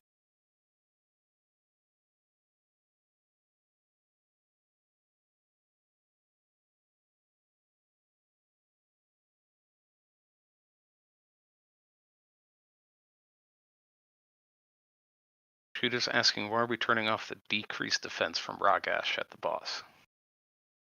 Yeah. I was curious too.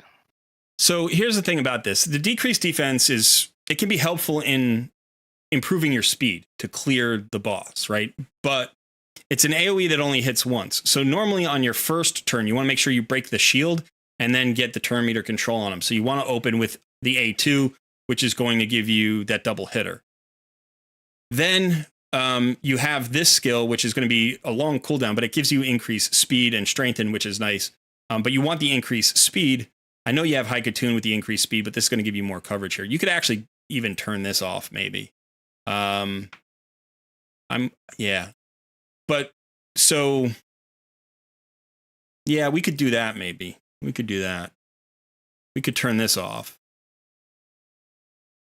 And what we could do, see, but the problem is because you want to open with Tiger's Great Claws, like figuring out how to get this in, the way the AI works is you can either use it as an opener or you can use it as a first choice, like, or default. And we don't want to keep using it. We want to use it preferably once and never again. So you could open with it. You know, if he was the slowest champion, you could have him like somebody else break the shield, then he could drop defense. But we're just trying to improve our chances here of making sure that we've got that. All right, what I'll do is this. I'll use this as the opener and we'll leave it and we'll see. We'll see what happens. We'll see what happens.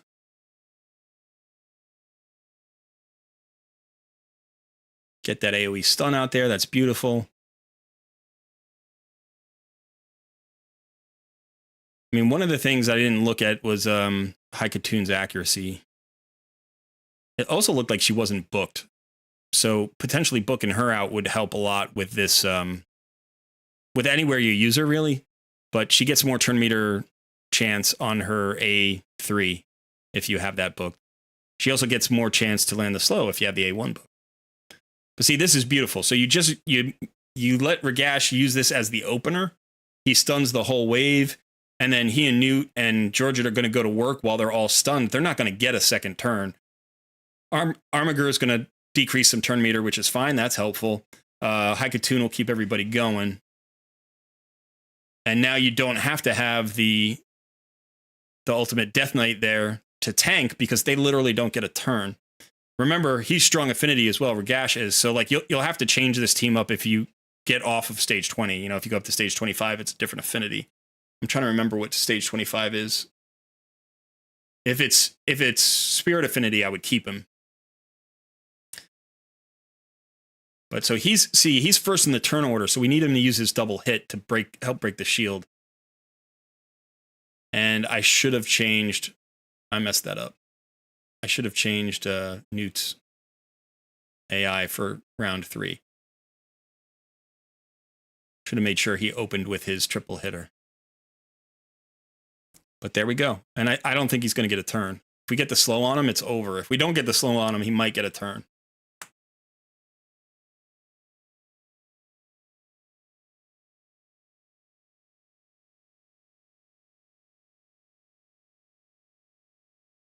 But yeah, we're going to crush here. So I think just changing Newt's AI a little bit for his opener would help.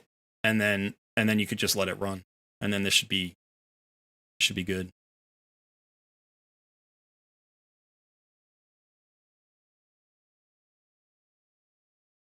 I'm hoping we're a bit faster here. We should be a bit faster. I think our previous time was about, 4.5 minutes? Somewhere around there. Yeah, so I think we will be potentially under 3, depending on when Newt decides to nuke this guy.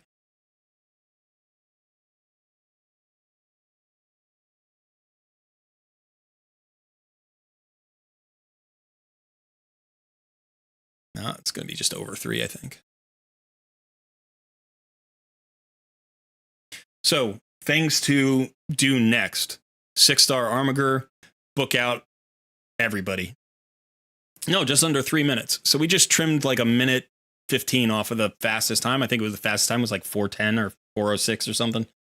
So a minute 10 off of the fastest time there. Defense gauntlets with crit rate, sure. Yeah, so this is going to give you better team. I don't want to leave this team just yet, though. I want to go ahead and make sure we change that AI on.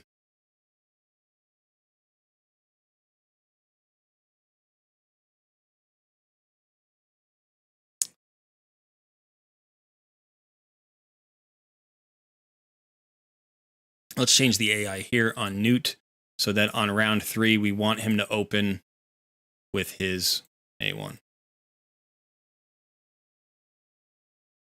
Yeah. And I think that'll be pretty close to 100%. And like I said, what you can do basically is, get your Armiger to 6 stars. That's going to be nice. You don't have to worry about sustain with this team because you're literally never going to get hit. Regash is just a beast. And then you have all the damage you need to clear the waves. But I would look at High Katoon. Her accuracy is a little bit low. Obviously, you can get more speed out of her with 5-star speed boots or 6-star speed boots.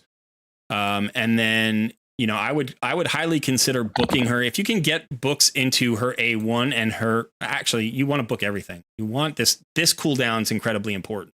This is the most important book. If you can get one book into this, you can potentially leave these unbooked. But I would literally book her all the way out if you're going to use her as a dungeon lead, because you want her as fast as possible and you want her landing these debuffs. And this right now has a 25% chance of a slow, and that goes up to 40% chance. And that is significant, especially in places like Fire Knight. All right, Exile, that is it for you, man. I hope you enjoyed it. I hope that was helpful. Sorry I couldn't help more with the clan boss, but I do think the tune that you've got is basically limited to that specific team for you. The only thing I could see potentially to get extra damage, I think we said, was get a toxic set on one of the champions, or if you could go with the counterattack build, you would have to tweak the speeds because you wouldn't have a slow boy, right? And that potentially means you're bumping into other champions. He would just run at a 1-to-1 ratio, but that could work really well for you. So I would consider it. All right, that is it for Exile. Say goodbye, Exile. All right, are we ready to pull? Are we ready to pull for somebody else? That was a long takeover. That might have been my longest takeover ever. That felt like a long takeover. Yeah. That was like what? That was like an hour and a half almost. Hour and a half, yeah. Yeah. About an hour, and I was starting to think, like, should I tell him how much time there's? Yeah, normally I wouldn't do a takeover that long, but I got caught up in the rebuilds. I wanted to do the rebuilds, and then I wanted to see them work. So, but yeah, I hope people enjoyed that.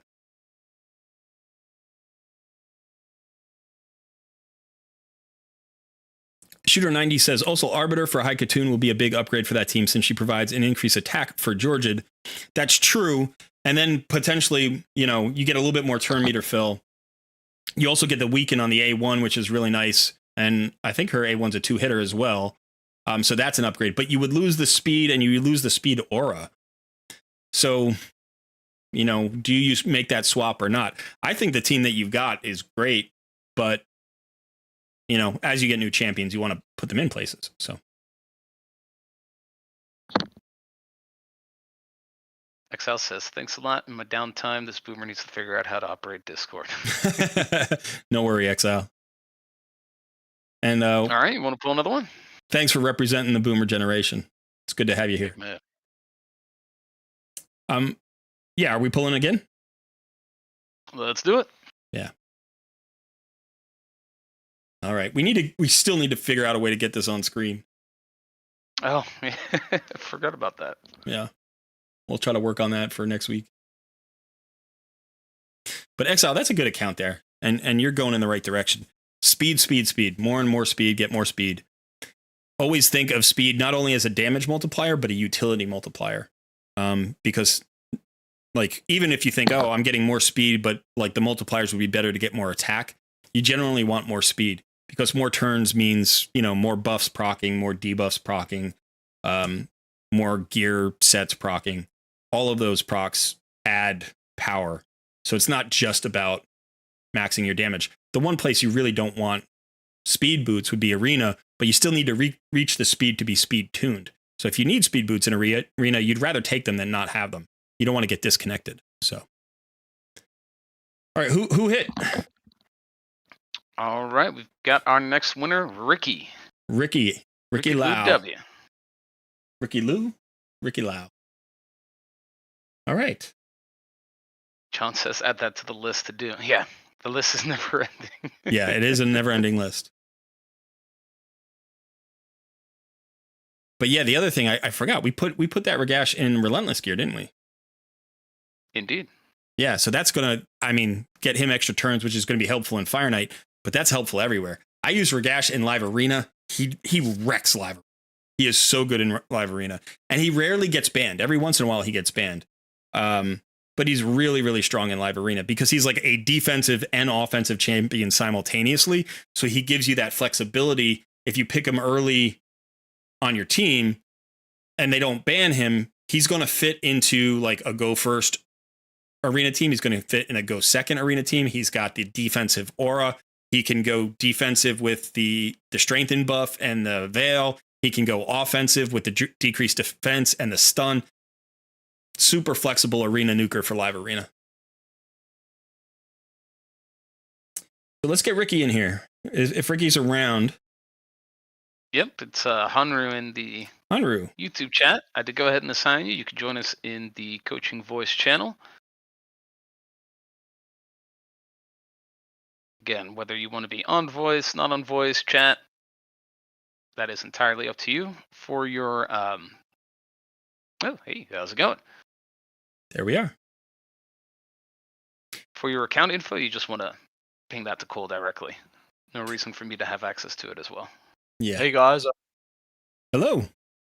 Hey. Hello. You good being on stream with the voice and all that? Yeah, I don't mind at all. I was right. just not expecting this. Well, welcome. Yeah, I'm actually studying for university at the moment, and yeah, I was just on YouTube looking around and wasn't really expecting to be on stream, but I'm pretty cool with it, yeah. All right, sweet. Is this your first time watching the stream? Yeah, it's my first time watching the stream, but I have watched a few of your videos and I really liked it, so very cool. Yeah, just decided to join the stream. Well, first time viewer luck here for the stream. I guess so, yeah. Yeah, all right. Well, yeah, just go ahead and yeah. DM me your account info if you're ready, and then what are you looking for help with? So I'm actually just struggling a bit with. I did send in the Discord.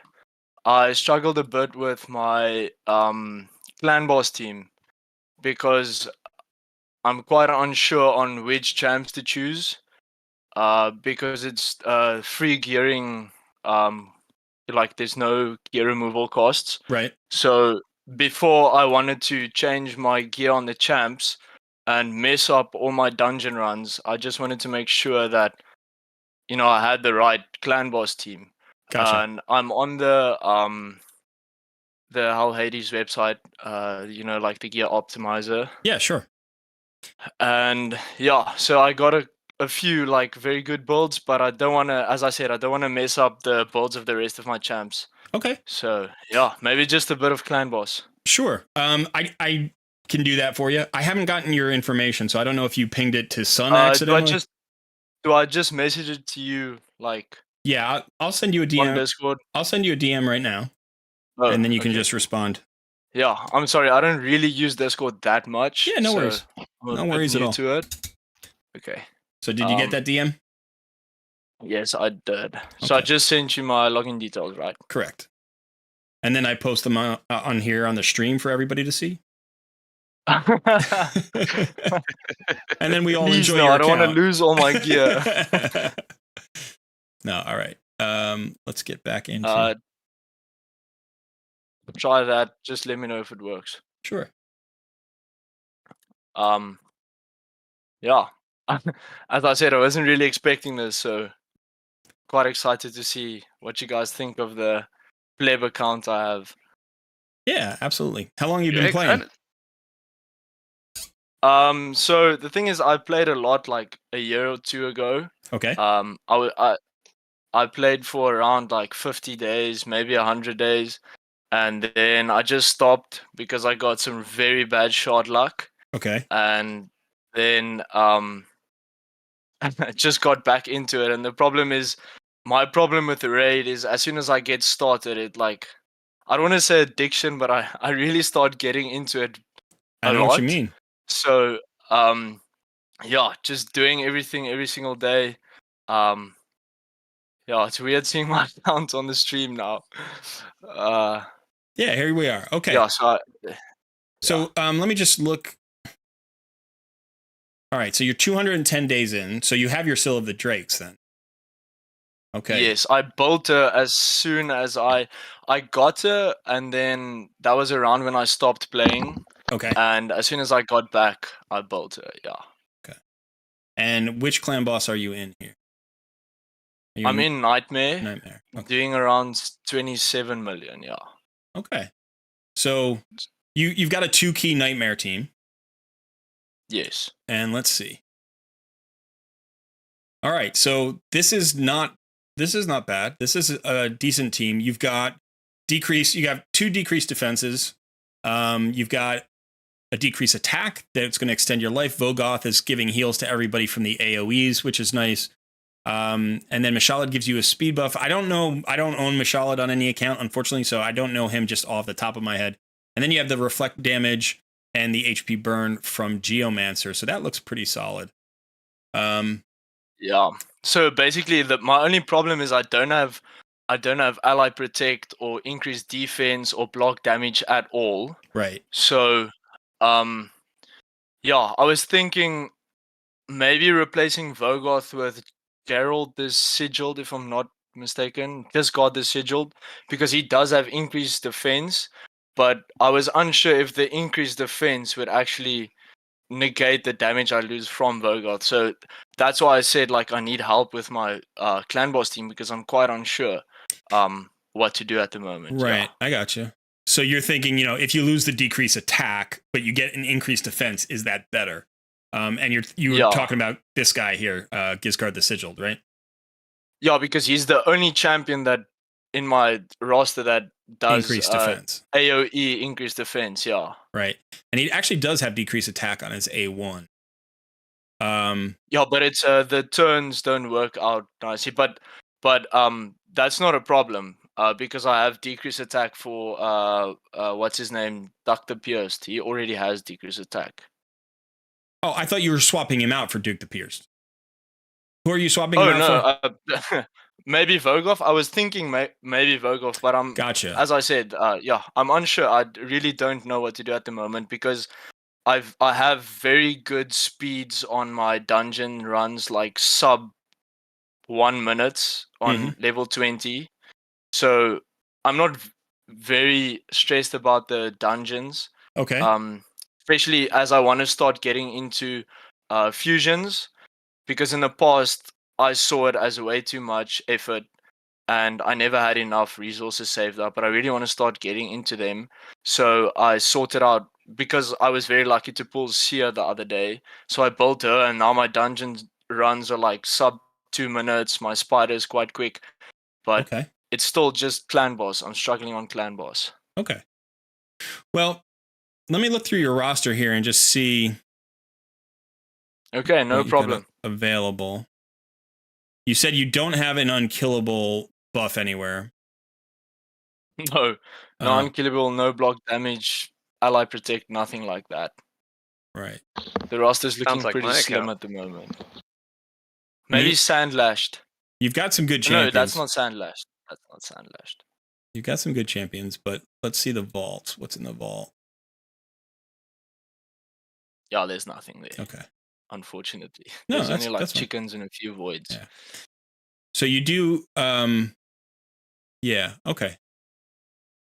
So one of the things about swapping out Vogoth is the majority of your sustain, right? Because every time you take an AoE, Vogoth's going to heal your team up. So swapping out Vogoth could be really tricky here unless you're replacing Vogoth with another sustain-based champion. And So the thing is, Vogoth, I do have Leech in the team, and I replaced Anax for Vogoth. You can check the build for Anax. I did replace Anax for Vogoth for like I think 2 days, and the damage stayed the same because I usually get to around clan boss around 26, and then it just knocks everyone out. And all the champs in my clan boss team I haven't rebuilt for like 3 months. So I did get a lot of new gear. So I was thinking maybe just increasing everyone's defense to like 3.5k, maybe 4k, would just make me last longer and do more damage to the boss. Yeah. So you do. Okay, you have a leech here from Mashalad. And Deacon, I think both of them give leech. Oh, right. And Deacon has a leech, right. Okay, so... Yeah. So they sustain... Vogoth is actually you don't only need there Vogoth. because he increases defense. Yeah. He increases... he decrease attack. Debuff duration. That's the only reason I put him in there. And he does... Gotcha. He does heal, but the heals don't really do much because leech is always active. Right. Okay. All right, that makes sense. Yeah. So when I replaced him with Anax, the damage didn't really change. So yeah, I'm thinking maybe I'm just stuck until I get someone that has block damage. Block damage or ally protect or something like that. All right. Well, or maybe you can recommend something. Yeah, I mean, I think Gizcard the Sigiled is actually an interesting thought here because he does have that increased defense and increased attack on all allies, so you get a little more damage out of your attack-based damage dealers, which really I think on the team currently is only Mashalad, right? Yeah. So it's not a ton. I mean, you'll get some out of Geomancer, but Geomancer does damage in different ways. The attack stat is not incredibly important here. So whenever I'm looking at Clan Boss, I'm thinking about a bunch of things. One of the things is, what you're talking about. Like if we swapped in Gizcard, we get an increased defense. Potentially you get increased attack. So you get more turns and you get more damage. But there are other ways to go. The other way would be like to go with more speed to try to get more rounds in, like more attacks in per round, right? So if you can do that, and you do have a Deacon. And so the nice thing about a Deacon is that Deacon scales well with a second turn meter filler or turn meter increaser. You already have a increase speed here. So like I was thinking about Apothecary for a second, but I'm like, you know what? That's not enough, I don't think, because Mashalad is bringing you the increased speed already. So now I'm starting to look to see, like, is there a Runekeeper Dazdirk? Is there a Seeker? I do have a Runekeeper, yeah. Is there a Seeker? Seeker would be better. Seeker is... Unfortunately, I don't have Seeker, yeah. So, the nice thing about Runekeeper Dazdirk is, one, he's going to bring you a sustain and a cleanse to potentially deal with the stun. That would make it affinity friendly as well, right? Right. That would be one of the ways you could move towards being affinity friendly. And then you get the 25%, turn meter fill plus the increased attack. And this is another leech champion. So it becomes kind of interesting because it's like you do have Deacon as your speed lead turn meter, but you already have the decreased defense from Duke. You've got the leech from Mashalad. So the question is, what is Deacon providing you with other than a speed aura? That I think Deacon is Duck or Deacon, right? Yeah. So are you suggesting maybe removing Deacon? I'm sort of thinking out loud. I'm thinking about what it is. No, I'm also because Deacon and Vogoth, just to get some extra damage, I did add a bit of Toxic Set as well. Okay. But I sent you, if you check on Discord, I did send you a photo of like the damage that I did. Like I think I just took a screenshot today by chance. Did you put it in the channel or did you send it to me? I DM'd it straight to you on Discord. Okay, I'm not getting your DMs for some reason. Let me see. Yeah, I didn't get anything. Let's send it over here. Did you send it to somebody else?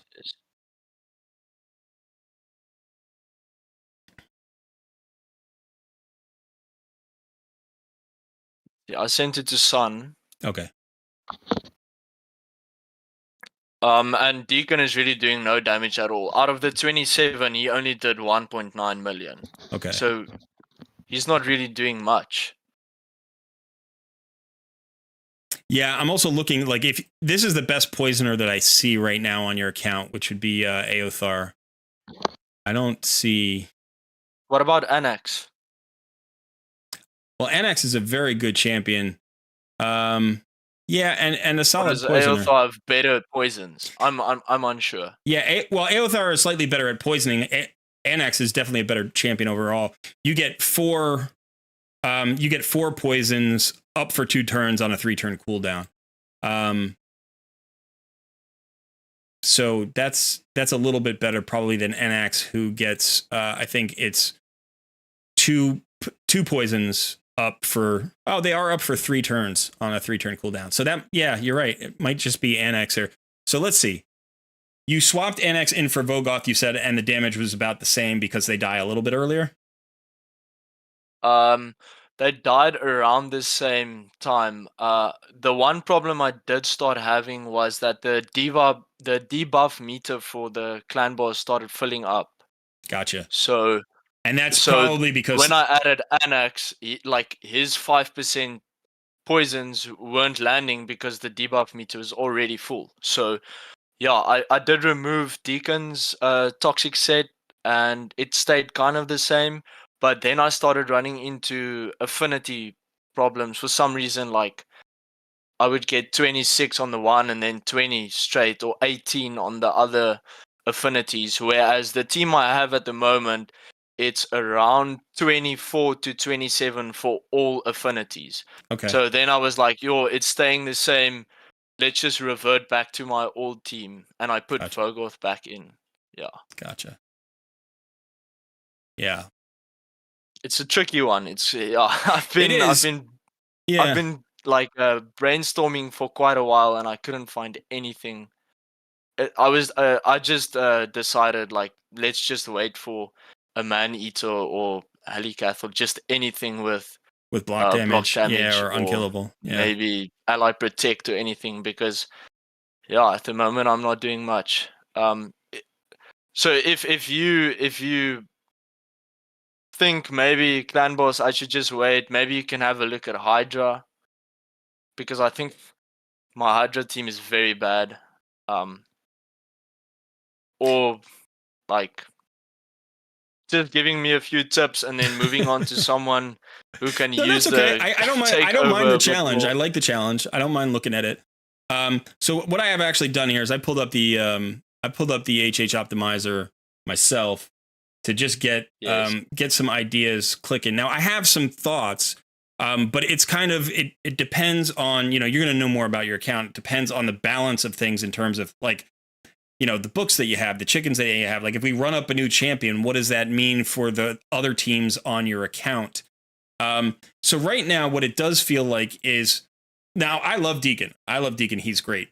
He's running at 180 and he's in a toxic set, and you're potentially filling up your bar.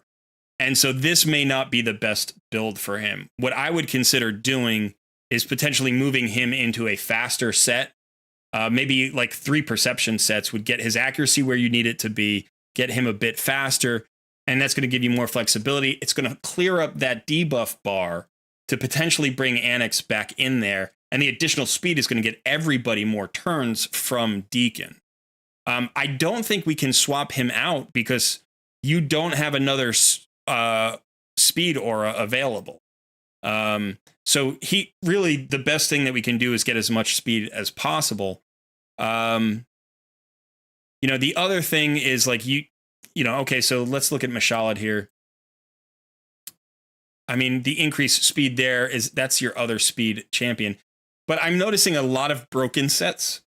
And I think that's mainly because of the optimizer. Gotcha. The optimizer, I use that religiously. Okay. Like, even if I'm just building a few champs for faction wars.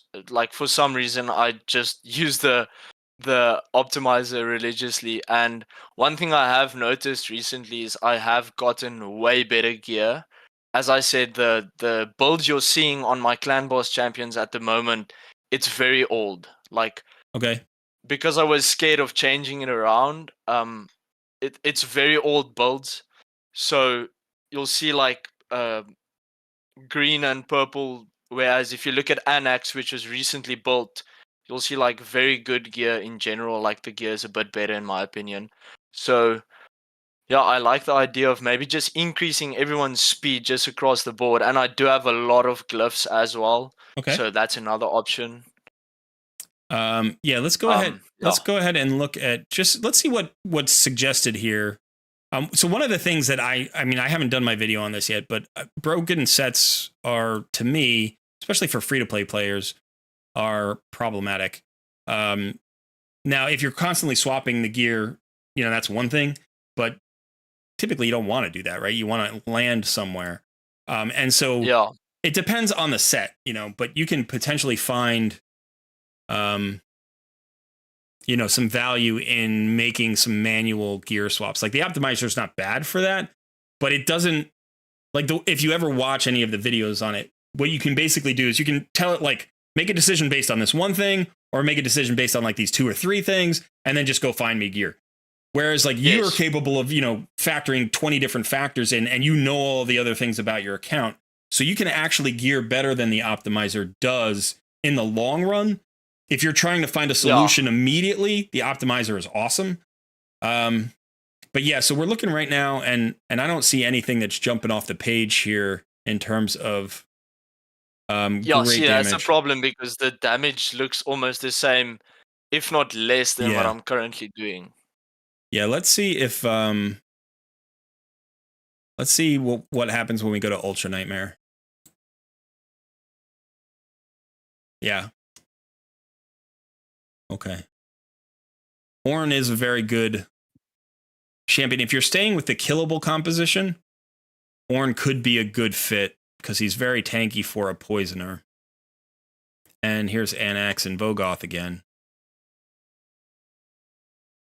Okay. Yeah, so nothing. If you do need to 60 anyone, like if we decide on anything, I do think I have a few chickens in the bank. Okay, let's go take a look quick. We'll take a look at your resources. And then just another thing, like if you want to quickly just take a look at the dungeons. I think so. If you want to look at the portal, you'll see I'm almost getting Archmage, and I know he works very well with Seer. So my Seer teams might change up a bit. Yeah. Currently, I'm using Mashold and UDK because they give a lot of buffs. And I did buy the bolster set Forge Pass one, so I have a lot of bolster sets. Okay. So most of my champs have that, and yeah, so I'm running Seer with UDK, and then Mashold, and then Call Darts just for the damage on the bosses, and that's basically how I'm getting the past dungeon runs that I'm getting at the moment. I haven't really pushed past 20 because yeah, that makes sense. 20 is quite 20 is where you stay for what do you call it, for like fusions and stuff. If I'm not mistaken, that's like the most efficient way. Okay. To farm. Yes, it is, especially for the fusions for the tournaments, and you generally want to do that. Yeah. So I'm just kind of thinking, like, if we did something like,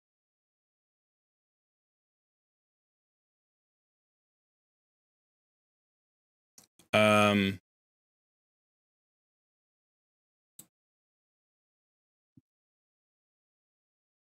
right, so what do we lose here? Well, we'd lose too much. We would have to go back to something like, no, we don't lose too much.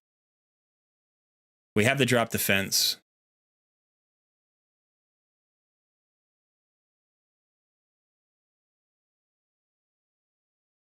Did we lose the decrease attack? We did.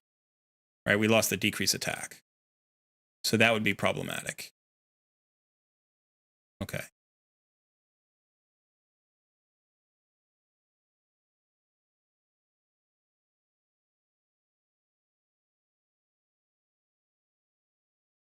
So let's do this. Let's go to your champions.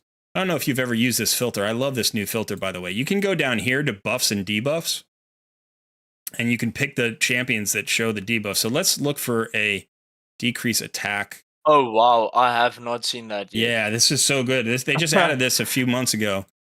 So, really, yeah. As I said, I stopped playing for like 7 months, and 2 weeks ago I started playing again. Yeah. So yeah, I have a lot to catch up on. When I came back, mythicals and primals and hard mode dungeons. When I stopped playing, hard mode dungeons weren't a thing. So yeah, it's quite interesting. So if we're looking at these champs, it's like, okay, you already have 2 of them in your team. You're probably not going to be bringing UDK in. That doesn't make a lot of sense. I don't think he's a great clan boss champion, and he's not going to add any damage, right? So what we're looking for is a way to cover you with the decreased attack, but grant you something that you're not getting. So you mentioned Gizgard the Sigiled, who I think is a pretty good champion. He's got the decreased attack. This AoE provoke is useful in wave content. And then you've got the increased defense and increased attack on all allies for 2 turns on a 3-turn cooldown.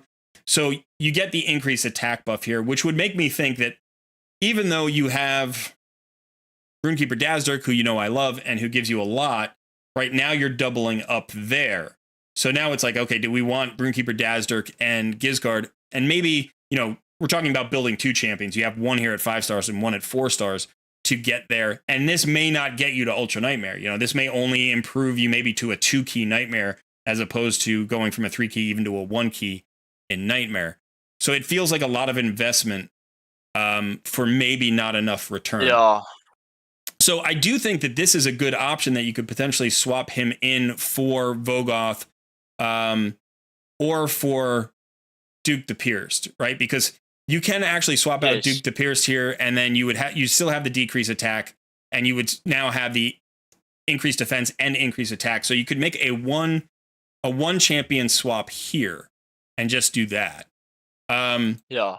Your Deacon Armstrong is still bringing the decreased defense, so you don't need double coverage there. The only issue now is affinity, because Duke is a different affinity than Deacon Armstrong.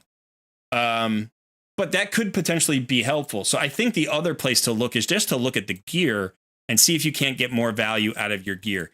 And I do think, based on what you were saying, that probably the toxic set on Deacon is not nearly bringing enough. Like it's not bringing enough. So the better option here would be to get him literally as fast as you can. Now I'm going to look at your Arbiter. Your Arbiter's at 271. Now she's not even 6-starred yet, so she can get faster. She's going to get 10 speed when she gets to 6 stars. And then you're going to get a banner, which is probably going to get you another 12 to 18 speed there. So you're looking at least 20 additional speed. You're probably going to hit 300 once you get her fully, geared out and booked and whatever. And so, so now you want your Deacon with your Arbiter in the arena. Like you want these 2 together because she brings turn meter and increase attack. He brings turn meter and decrease defense. Perfect 1-2 punch as your openers. You can take a look at my arena. I think I actually run those 2 and then Hefrak as my nuker, and then Mashold, he just places True Fear, and he also has turn meter, increased speed. So that's my arena team at the moment. Right. So if we look at this team setup for a second, right? This is a great team. You got the lineup you need. You don't need anybody else. This is perfect. The issue is you're disconnected, right? Because he's running at 180. What's Mashallah running at? 174. So she's going to add 30% of his speed. So 30% of his speed is 54. Is that right? 30 plus 24, 54. So that gets him to 234, and she's running at 271. You have a huge gap in between Arbiter and Deacon Armstrong. So sometimes like she goes twice before the rest of them go. Right. So, and she's going to get faster. Remember, she's going to get at least an additional 20 speed, maybe 30 speed.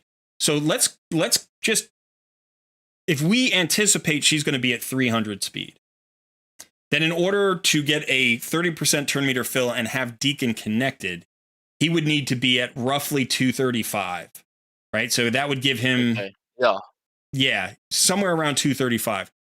Now, running at 235, if you did nothing else, would get you more clan boss damage. Guaranteed. More uptime on the debuffs, more uptime on the leech, more turn meter fill for everybody. Like, that's going to help you out there. So let's start with that, because this will help you in 2 places. This will help you in arena, and it'll help you in clan boss. Now, I don't know that it'll be enough to get you to a 2 key, but it's moving in the right direction, and at least it's positive change I can help you with right now. So let's go ahead and look at a build for Deacon. By the way, I run Arbiter Deacon as my speed leads in my arena team, and like they're the perfect 1-2 punch. They're the perfect 1-2 punch. So let's the last time I built Hefrak was like 7 months ago. So as I said at the start, like when we started this, I have gotten way better gear. So if you just want to take a look at like all the gear, and I have a lot of glyphs as well. Okay. Maybe you can have a look at Hefrak maybe as well, just for arena purposes. And yeah, as you said, there's not much we can do at the moment. Like, we'll maybe increase the clan boss damage a bit, but it's not going to turn into a 1 key that easily. Right. So maybe I just have to wait. Yeah. That's okay. Wait for some better champions, and I'm fine with that. I mean, I'm doing a 2 key on Nightmare, and then 2 key in Ultra Nightmare, and getting like the 3rd chest. So like, I don't mind that at all. Just waiting for some better champions. So if there's any other place, like any other part of the game where you think maybe you can help out, I'm all ears. And any like tips and recommendation, great. I take it. I definitely take it, and I appreciate it. So yeah.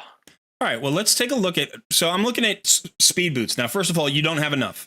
And you don't have enough speed boots and perception gear either. And this is showing everybody with equipped. So I would grind up some speed gear as much as you can, get into Dragon Boss, and start getting more of these. You do have a 6-star speed boot here, which is very nice. So we could potentially use that. I'm looking at this one because it has accuracy on it right now.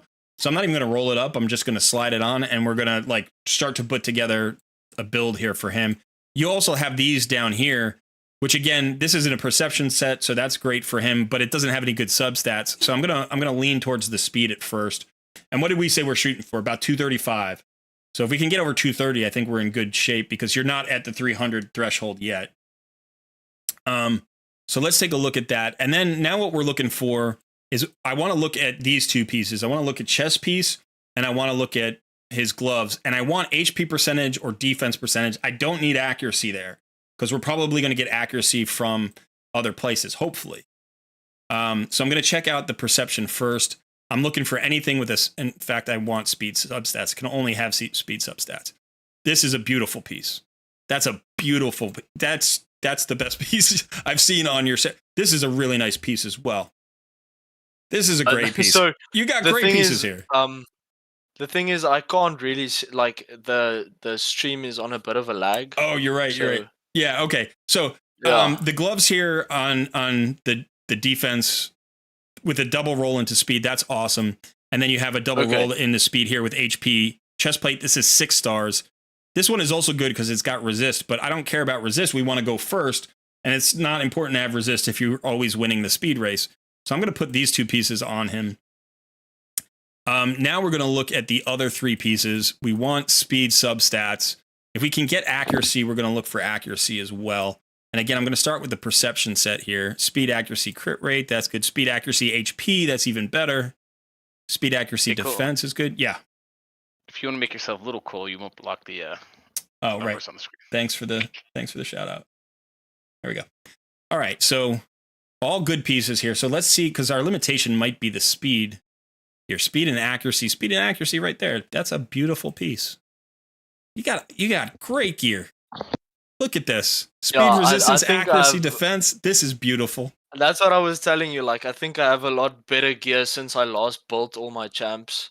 I just hoarded and never really rebuilt my champions because, as I said, I'm quite a religious optimizer user. Yeah. So Like as soon as the optimizer spits out a good build, I just keep it. Like Right. I'm scared to change it because I'm afraid that it would mess up All like right. different builds and stuff. So yeah, but Well, I'll look take at I'll take what you're saying to heart and just from now on use my brain instead of being lazy and just throwing it into the optimizer. the optimizer is great, but it's a starting point. You know, Yeah. you don't want to, like you said, you use it religiously, and like that's fine. Use it all the time. It helps teach you about different things. But you know more about your account than it could ever know. So right now, like just look at this swap we've made, right? We're already 11 speed faster, and we haven't rolled your boots yet, right? Look at your accuracy. And we haven't used any glyphs yet as well. Right. And We've picked up 47 accuracy. You know, now granted, we've lost a bunch of defense and we've lost some HP, but we'll get some of that back, right? Because we still have to roll this piece up. We still have to roll this piece up. So I'm going to start rolling these a little bit. I know you don't have a ton of silver here, but you got enough for a rebuild. If you want to start cleansing a bit, you can do that as well. Like just like that's one thing I also never do. Okay. You can just one thing at a time. If you see one thing something at a time that here. you can just if you need a bit of silver, just you can clean. I don't care. Okay. Like I could always just go farm a bit just to replenish. So I don't mind if you do run out of silver. But yeah, this is going to be a crazy. This is going to be a crazy change on your account. This is going to launch. First of all, it's going to launch your arena team. Yeah, because I'm in gold 5, but I'm struggling. Like I just go for the single arbiter teams. I never challenge anyone else because my champions are too slow, I guess. This is beautiful. Let's get speed here too. Speed or accuracy. Come on. Hit.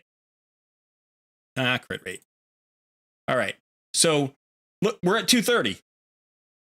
We're at 230. We've only lost about 350 defense.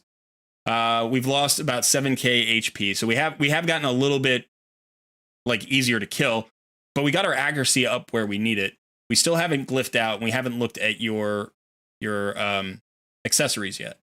So what I'm going to do is I'm just going to start glyphing here. The accessories are very old, yeah. I put on those accessories like as I said when I last played, so yeah, there might be better options for it. Yeah, I'm sure. Okay, we'll take a look. Okay. You know, the funny thing is, I feel like with all the takeovers that I've been doing lately, that I often find Deacon Armstrong on somebody's team, and I'm like, oh, you need to rebuild your Deacon. Like, everybody knows he's good, but I don't think that everybody realizes exactly how powerful speed is on him.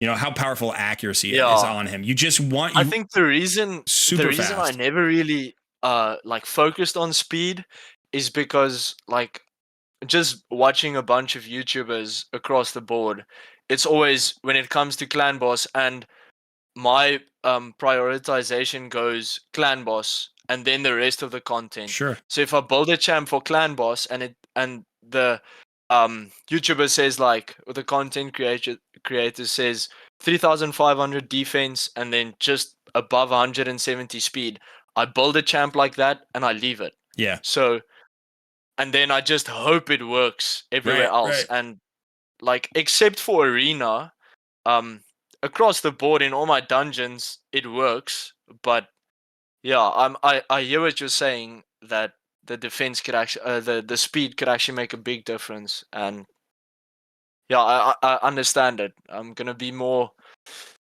I'm gonna start thinking about it a bit more. Yeah. Let's see. Right, that's an attack.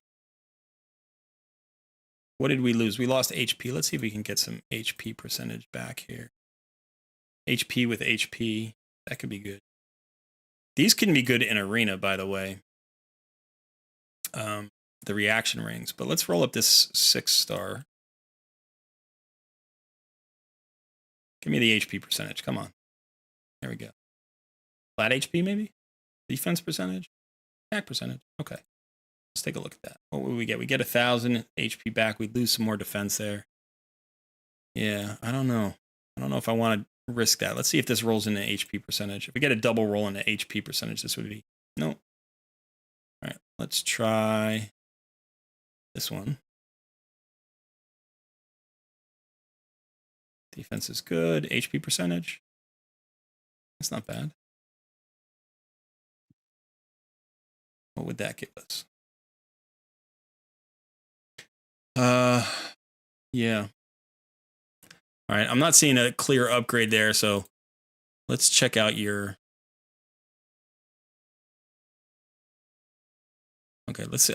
This is annoying to me. You always have to click equip to see what they're actually wearing. So he's wearing this piece, which has resistance, defense, no accuracy. So we can get a lot more accuracy here. This is a good one.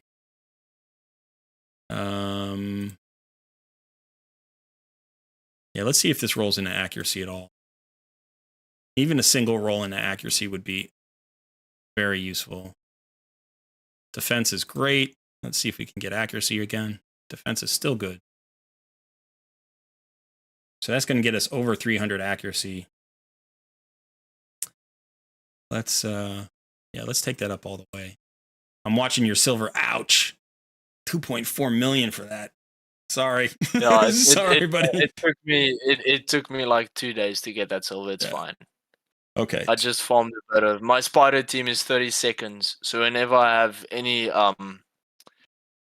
energy, I just auto farm a bit of spider. So it's fine. And I trust your judgment more than my own, so I don't mind it at all. Well, when it's RNG, there's not a whole lot you can do about it. So here's the thing: you could actually push more accuracy onto this with an accuracy banner, but you don't necessarily need to because you're at a really good number right now. You're over 300, which is going to take you through all the dungeons. It's going to take you through all the clan bosses. I like to get my Deacon up around 400 for arena, because when you're at high level arena and you're doing live arena and stuff like that, you can use that. Also in high Doom Tower. So it doesn't look like you have an accuracy banner currently. Really? Yeah, it doesn't look like that's weird. It doesn't look like you even have one. So what I think I maybe sold a few too many accuracy banners when I started cleansing after the spider runs. So possibly. But so what I would say is, go for an accuracy banner, but in the meantime, we're going to want anything that has speed on it. So here we've got some speed. That gives us, let's look at this. I like this HP one. And it looks like are you running an HP banner? You are. And you've got a bunch of defensive stats there, which are nice. But I'm gonna upgrade this one. I hope it doesn't hit so hard on the silver. Ouch. All right, I'm gonna stop doing that. Let's glyph this one out. This is gonna give you another 7 speed. And hopefully we'll come close. Yeah, we're gonna gain HP back. And we're going to gain attack, defense, and speed. We're up to 243 in speed. So we would gain 63 speed here. We would lose about 300 defense. We gain some attack. We only trade away 300 HP, and we gain about 100. No, that's not bad at all. About 100 really accuracy. Let's actually glyph this one out too, just so we see the full picture. And this is where I'm talking about, like, the optimizer can't necessarily do this min-maxing stuff very well. Yeah, I see it now. Yeah. Like, I could see it literally on the screen. I see the difference. So, yeah, I'm starting to realize maybe just start doing it on my own. So I think ultimately, for a resting place for Deacon, if you can get him there, and you're going to get him there at some point, you will. If you focus on him, you do want his defense around where you had it. Like, that 3,100 is a really nice number for him. So the 2,835, that's not perfect. I would love that over 3K, but every other number here is perfect. Every other number is perfect right now. So I'm just going to equip that. And what we're going to do is first of all, we're going to take it into arena, and we're going to see if we can't maybe crush somebody who's not expecting it. Do you wanna hear the funny part? What's the funny part? I keep my arbiter at level 50 because when Hefrak has a skill where if someone in your team dies, he does his A2 again. So that's the reason why I just keep her at 50. Yep. So, like, do you think I should just upgrade her and go straight into defense and health? I do. Or I do. okay, I think because I can 6-star a champion at the moment, and probably within the next few days I can 6-star another 2. And yeah, I'm unsure. That's another thing I wanted to ask you. Maybe like some help on is like who to 6-star next, because I have a few options and I have a lot of like potential chickens. So any help on that a bit later would also, I would appreciate it. Okay. Let's see. This is going to be tricky, but let's see if we get one. Well, we got the important one down here. Let's see if we can. Depends if Rhonda's going to be able to kill us or not. Oh, she got feared. Yeah, I think True Fear and Fear is quite underrated. Like Michaud carries a lot of times on the arena. Yeah. No, he can be, you've got the RNG factor, but it's still strong. Yeah, and he does a lot of damage. Like the damage is also quite good on him.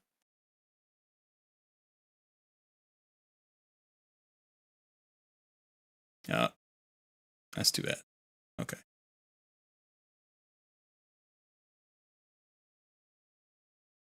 Yeah, so this is, now that your Deacon is connected here, it's going to be very hard for you to lose the speed race. And the faster that you can get your Arbiter, like I said, just getting her to 6 stars and getting a banner on her with some speed is going to get you to 300. And that's such a huge threshold for Arena. It's going to make life so much easier because all of a sudden, you're saying you're struggling to find good targets here in Gold 5. Yeah. Obviously, I'm just going to run this while I'm talking.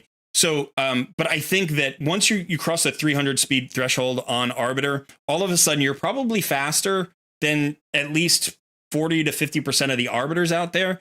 And you can also look for teams that aren't perfectly speed tuned or don't have another turn meter filler. So, for instance, if you find an Arbiter team like this one right here, the first one up at the top of the screen, she's a turn meter fill, but you don't have it's not into another turn meter fill because it's not connected. Yeah, and so yeah, I mean you have another speed aura here, but she's not technically a speed champion. So even if their Arbiter goes first, if they're not connected and your Arbiter goes and you're connected, then your entire team goes after their Arbiter and it doesn't matter. Do you know what I mean? So it's that makes a lot of sense. You can lose the speed race and still win the speed race. It's kind of strange. I've actually never thought about it like that. Yeah, it makes sense. I wouldn't necessarily fight this team because with the Duchess and a Valkyrie, you're asking for trouble. But my point is, if you are perfectly speed tuned, even if you're slower, you can beat an imperfectly speed tuned team that's faster than you, or at least when the first champion is faster than you. So the other thing I want to do just for right now is I want to take this into Clan Boss. I won't use your Clan Boss key up unless we know that it's a good number. But what do you need right now? Usually I get around 1 million a turn. Okay. Like after 26 turns. So the Clan Boss takes 26 turns, then he absolutely demolishes me. I'll have around 26 million. So that's like, if you get 1 million per, then okay, it's all right. But I mean, yeah. So I didn't touch the team and I didn't touch the tune. All I did was speed Deacon up to we got 243 or something. So we got over 60 speed on Deacon.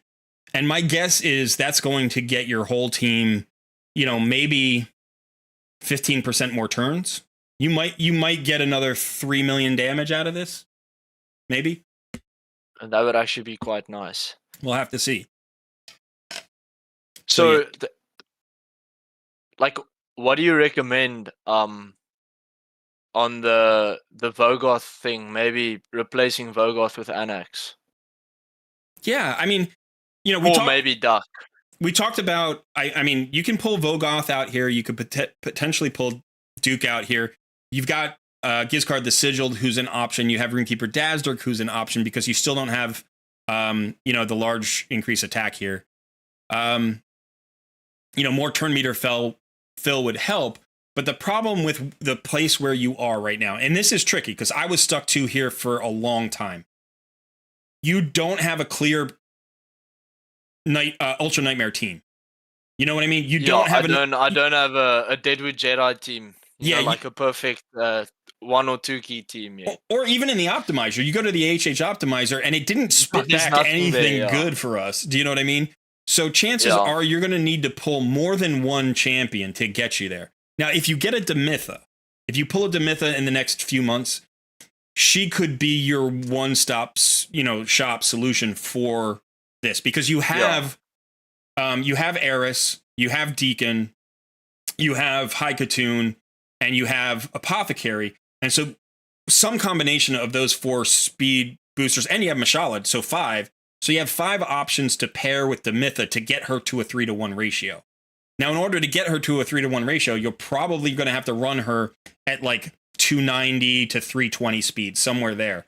But you have the gear to do it. I think you have the gear to do it. And if not, you have a little while before you pull Demitha. Now, if you don't pull Demitha, and you have to wait on, like, let's say a Maneater or an Emic Trunkheart or a Helicath or something like that, then you may have the unkillable speed tune, but you might not have the speeds to get it to a 1-key Ultra Nightmare. So you might be stuck at, say, a 3-key Ultra Nightmare instead of, like where you are now. Yeah. And that's okay. Well, at the moment, I'm at like a 4, on a good day, a 4-key Ultra Nightmare. Right, exactly. And that's exactly where I was stuck. And so we saw, the account that we just took over, that we just showed before yours, was on, I think, a 3-key Ultra Nightmare and a 1-key Nightmare. And that's like a place to camp. It is a place to camp until you have a clear path towards a 2-key or a 1-key.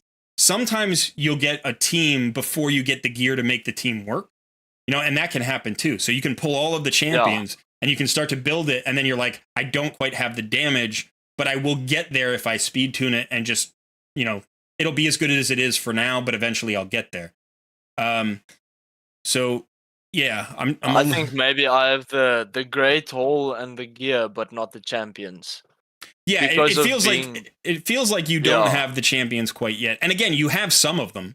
You have some great options, but you're missing something. If you're going for like a killable composition, maybe you want like a Krisk or a Brogni or something like that to help give you more sustainability, shields, increased defenses, those kinds of things. You want a strengthen buff on your team. So one of the things that's going on right now is, if we look at this team, your damage dealer is Geo, right? Yeah. And so...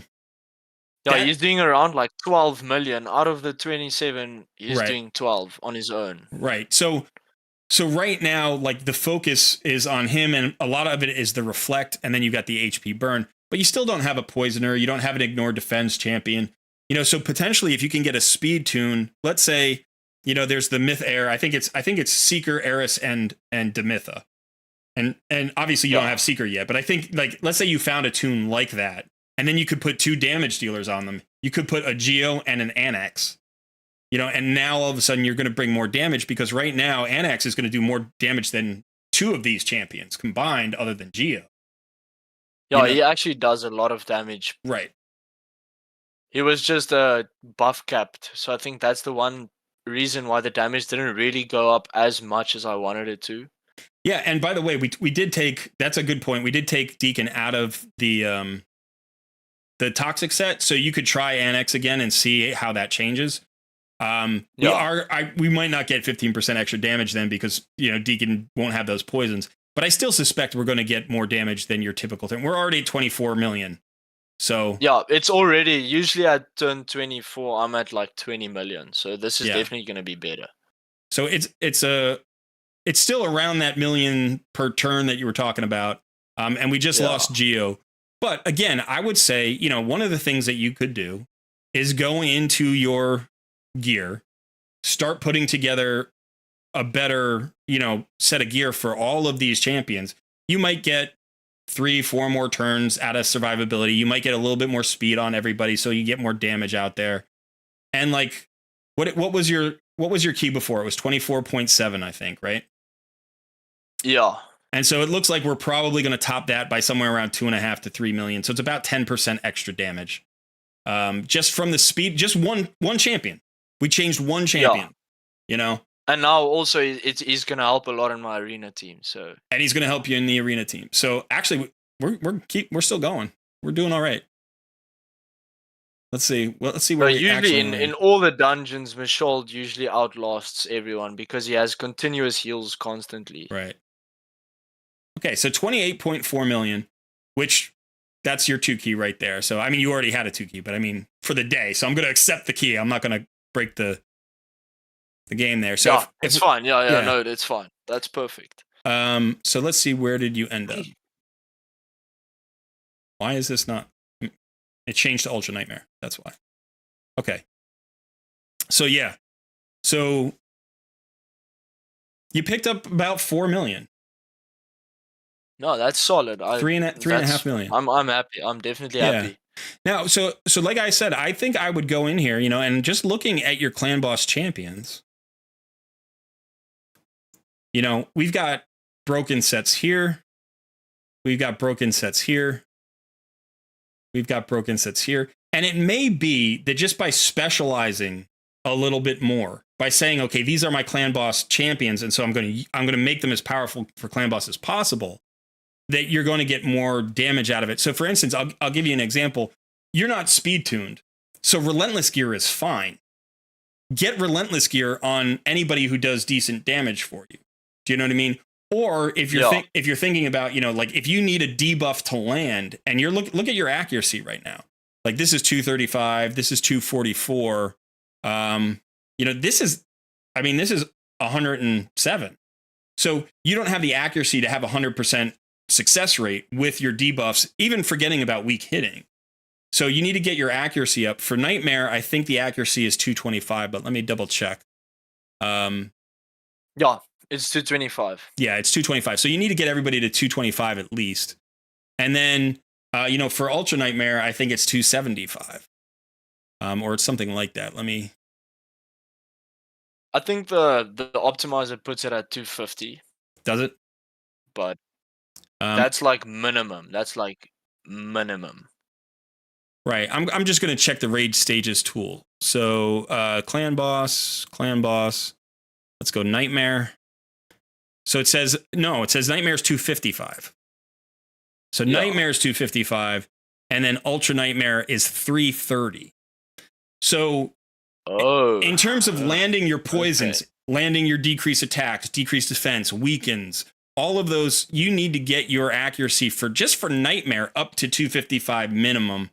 And, you know, looking at like this, if you're bringing in the Vogoth for the decreased attack, there's no decreased attack coming from Vogoth because his accuracy is 107. Now, this build might be perfect for, I don't know, Bommel or something. Do you know what I mean? But it's not perfect for Clan Boss. So you want to consider like what stat you need on which champion. I'm looking at, you know, here we're close, 244, but we need 255 for Nightmare, and we need whatever that was, 330 for Ultra Nightmare. So even this guy needs more. But if you look at it, you can go and get that, right? Another perception set puts him at 284, even if you don't have any substat rolls. Like as long as you don't lose the substat rolls that you had here. Like this doesn't have any substat rolls. Accuracy, this has no accuracy. So if you can just grind up perception gear, just grind up any gear that's got, you know, I think your accuracy on it. You'll see like in my whole champion roster, before I really started playing Raid like very seriously, I didn't think I needed champions if they won't be used in content. So my roster is very limited. Okay. But recently I started focusing on faction wars, and like I've actually gotten to stage 20 and stage 18 in a few of the factions. So the perception has started like picking up a bit. Okay. So I started getting a bit more like good perception gear. So I think also as time goes on, like I just because at the moment I'm focusing on faction wars a little bit more. I'm probably gonna get a bit more like better perception gear, and I'm gonna I never really farmed dragon or those type of things. So yeah, you got me at quite a weird transition stage where Sure. for the past 2 weeks I've been very like committed, but before that I was just like playing around. I didn't really know what I was doing. So yeah, but I really do appreciate all the help and all the tips. Absolutely. I'm definitely gonna take it into consideration. I think, you're right that probably you need to wait on the champion for that um clan boss team to significantly change. But there's a chance. There's a chance that with just gear changes, you might get to your one key nightmare because you're not far away now. Right? On your on nightmare, it's just 30, it's 40 million. And we just pulled down what 40 on the dot. It's 39.2 basically. But we just pulled down what 28 and a half or something like that. So, and if you can keep increasing, it may be that once you gear everybody out, maybe you start pulling down 33, 34, you start inching closer. A little bit of work in live arena will get you area bonuses. So if you go in here and you do a little bit of work in live arena, just keep doing what you're doing here. In the Demon Lord, get, ignore defense and crit damage and accuracy. If you're struggling with the accuracy, just pump these up to, maybe 4. Like if you can get them to level 4 because in the next you can couple of see weeks. it's quite low because when I returned, live arena was a new thing. Like when I was playing last, that there wasn't such a thing. So I started trying to grind it, but I think the deacon improvements is gonna help me a lot. Yeah, and as you collect more of the medals in gold 5, you're going to be able to build out this Great Hall as well. So keep pushing the Great Hall, push the areas that are going to help you in Clan Boss, focus on Clan Boss, and I think you will. You're probably one champion away. You're probably one champion away from getting that one key nightmare. I think you're probably 2 champions away from getting an Ultra Nightmare team put together. Yeah. But I think you're probably only one champion away from getting that one key of nightmare, and maybe not even. Maybe if you keep pushing your gear, your great halls, and your all your affinity bonuses, you might be able to kind of sneak up on that 40 million. At least when you're strong affinity, so maybe 1 or 2 days a week, you can get that one key, which would be really nice and allow you to get more more resources.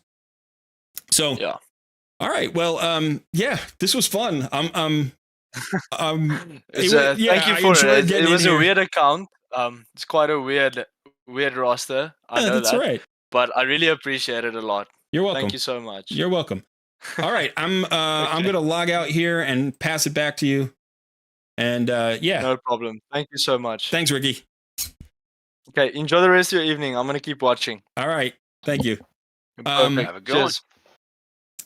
All right, so that was fun. That was a little bit different because we were in a situation where let me get my account back up and so we can see that one. But it was definitely a situation where we had an optimizer user, and the optimizer. By the way, I don't want anybody to think I don't like the optimizer. I use it myself, but there are limitations to the optimizer. And one of the things that it will do is it will search for stats based on sort of a list of priorities. And so 1, the list of priorities can't consider everything. It just can't. And 2, the priorities that are programmed in by, HH Gaming and their team. And I think that their priorities sometimes are different than what the priorities of a free-to-play player should be. So one of the things, if you've watched any of my recent videos that I've talked about gearing, and I've had a couple, one of the things that I think a free-to-play player needs to do is focus on the primary purpose of each champion, especially early in their account. Like, you want versatile champions that you can use everywhere, but you want it to use one build everywhere. And so you need to say, I'm using this as an arena champion, I'm using this as a dungeon champion, I'm using this as a clan boss champion, and then build with that one goal in mind. And maybe that means you need to increase your accuracy. Maybe it means you need to increase your speed, or maybe you need to increase your survivability, whatever it is. But you can sacrifice a lot for that. What you don't want to generally sacrifice if you want a versatile champion that is also going to be useful in all places is speed. I would rather have somebody be a little bit less survivable and a little bit faster in most cases. up to a point, obviously. But think of it this way. Like when I get in, this is my main account. This is my main account. So I'm going to show you my arena team really quickly. And so right now I'm in gold 4. I just dropped down, I guess. But yeah, so this is my arena team. And so I have the Deacon, I have that same 1-2 punch that we were just talking about with Ricky.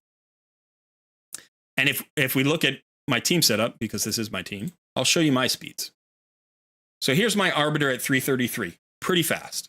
I would say I'm faster than about 75% of Arbiters in Gold 5. There are definitely Arbiters out there who are faster than me, but I've learned how to kind of sniff them out and figure out who they are. And so I rarely lose the speed race because either I'm faster or I know that they're faster and I don't fight them. And then we have my Deacon here at 283. And I would like maybe 5 more speed on him, 10 more speed on him. I don't need him over 300, but I just want to make sure that as my Arbiter gets faster, they don't disconnect. And then, Cardiel here is at 245 and he's connected. And Genbo here, if you saw my video about this, Genbo, it's actually potentially possible to disconnect. If Deacon doesn't land his turn meter decrease, Genbo can be disconnected. If Deacon lands his turn meter decrease, then Genbo can't be disconnected. And so it's actually tricky because remember, Deacon can weak hit. Now he won't weak hit into Arbiter, so that's fine. Like I don't have to worry about that. But if the Arbiter on the other team has enough resistance and doesn't get a turn meter decrease, or like maybe the Lady Kimmy or the Lysandra or something doesn't get the decrease, then I can get cut in, and it occasionally happens. So I need about 10 more speed on 11, I think. I think I need 11 speed on Genbo, but I would like to probably get him like 15 more speed. Just again, so that Arbiter could still get faster. Now, Cardiel doesn't matter in this team. This is a 3-person team, and the 4th champion is whatever you want it to be. And so when you're looking at my team and you're like, well, you have a Cardiel, that's an amazing champion. It's like, take him out. He doesn't matter. He doesn't matter, right? You can put any 4th champion here. You have a turn meter fill with an increase attack. Then you have a turn meter fill with Deacon with a decreased defense. And then you have your nuker. So you have everything you need. So in the 4th spot, put your Wukong, right? Strip those enemy buffs. That's a great usage for the 4th spot. Or put a second nuker. Or put somebody tanky who's going to make you really hard to kill. Put a UDK in this spot. You can put anybody in this 4th spot, right? But these 3 champions, as long as they're not disconnected and I win the speed race, this is usually all I need. Let's see if we can beat this team with 3. Now they've got a reviver. They've got a bolster set. They've got a freeze champion. They've got buff strips, decreased defense. So if I don't nuke them out, I'm dead. And there's a decent chance I won't nuke them out. But let's see if we can. Oof. He's going to get the revive off. Okay. So this is about to get interesting. If I had a 4th champion on my team, that would not have happened, right? Just anybody would have killed this team. So yeah, all right. Now we got to worry about what's going to happen. Let's do this.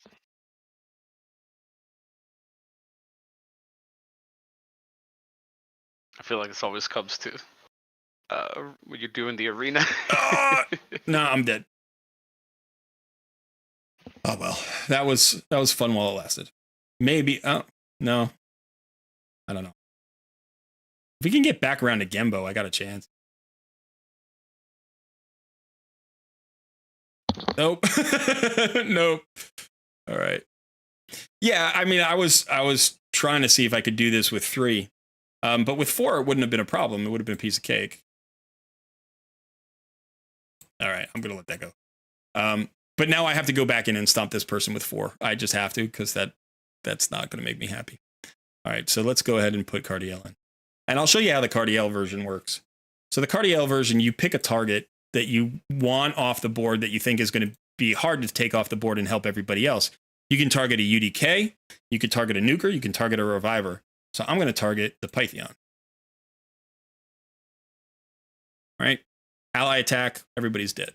Or that guy's dead. And so now I can nuke everybody else out and it's a piece of cake. So that's how it's supposed to work. But literally I could have put any 4th champion in there, And so again, I look at, stuff like this. Okay, low power compared to me. I'm running at 243. They're running at 147. So I'm probably faster in terms of my arbiter. And I'm not. No, wow. That was a bait. That was a bait. That was very nice bait. I've come across this this team before, Kazardo. This guy runs like a 350 speed arbiter. And then like, no, these champions might be like super low geared because the team power is so low. So that was a little bit embarrassing, but I should have known it. I've come across this guy before, and this team is just a little bit faster than mine, and that's all it takes. But that's the power of a Go First team. Let's try this one here.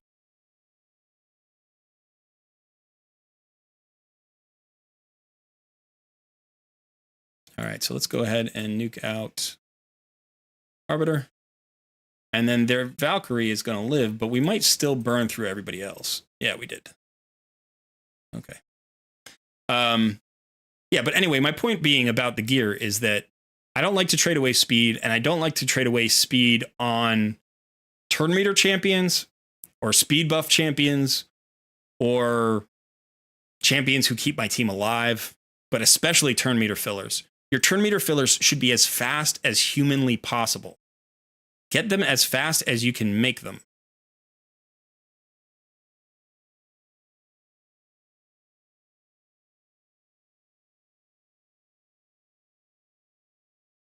And then, and then the rest, like everything gets multiplied by that. Speed is the universal multiplier.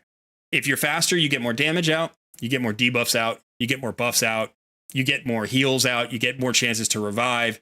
You go first, so the enemy, like, sometimes you can lap them, you can hit them twice before they even go. It's the single best stat in the game. And I rarely trade it away for anything if I can help it.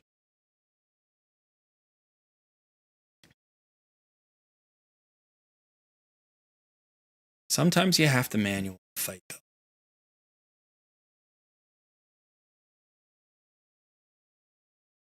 Cardiel is such a good counter for UDK. It's just too fun. See how hard he hits that? It's like slam, slam.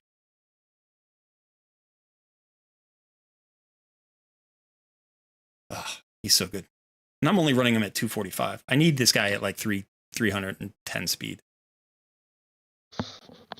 Okay. All right. So, yeah, I guess we only got 2 takeovers today. That's all. We took 2 very long takeovers, but they were fun. They were interesting. Son? Do you? Yeah, you're clicking around on your headset there. We're all listening to you shuffle around. Really? Because I'm not moving. I think it's just my headset acting up. All right. Yeah, so I want to get in the chat and just say goodbye to people. We've got John Redbeard still here. Undersized Tic Tac. I like that name. That's fun. Bo, hey, didn't see you before. Captain Volcano, welcome back. Dana CD Go. I'm guessing that's your name. Yaman. Hey, Colred, it's Mince. Hey, Mince, how you doing? Midi, Ors, Cozy, Adrian, Mr. Fudan, how you doing? Kieran. All right, listen, it's been really fun. I want to just let everybody know that we are changing our Friday stream to a Saturday stream. So we're going to be going live. I think it's going to be Saturday morning at 11 a.m. Eastern time. So that is 2 hours earlier than we normally do. We might even go earlier than that. So just keep an eye out. We haven't finalized the schedule yet because we want to see how it feels on Saturday. And we still have to figure out what we're going to do about our Friday shard pulls because we're both sitting on a monster stack of ancient shards on our free-to-play account, on our Noob versus Pro account. So yeah, Noob versus Pro stream on Saturday. Don't forget to smash the like button for the stream. If you would, that would be great.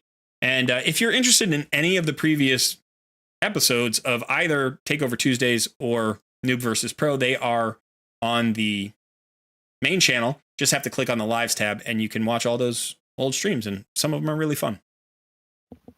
All right, that's it. Yeah. That's it for us.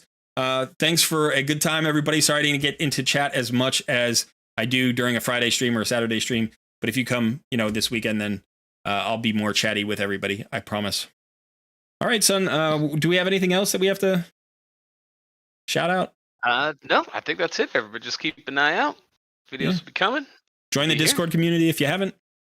And and we will see you then. Have a good one. Great rest of your day.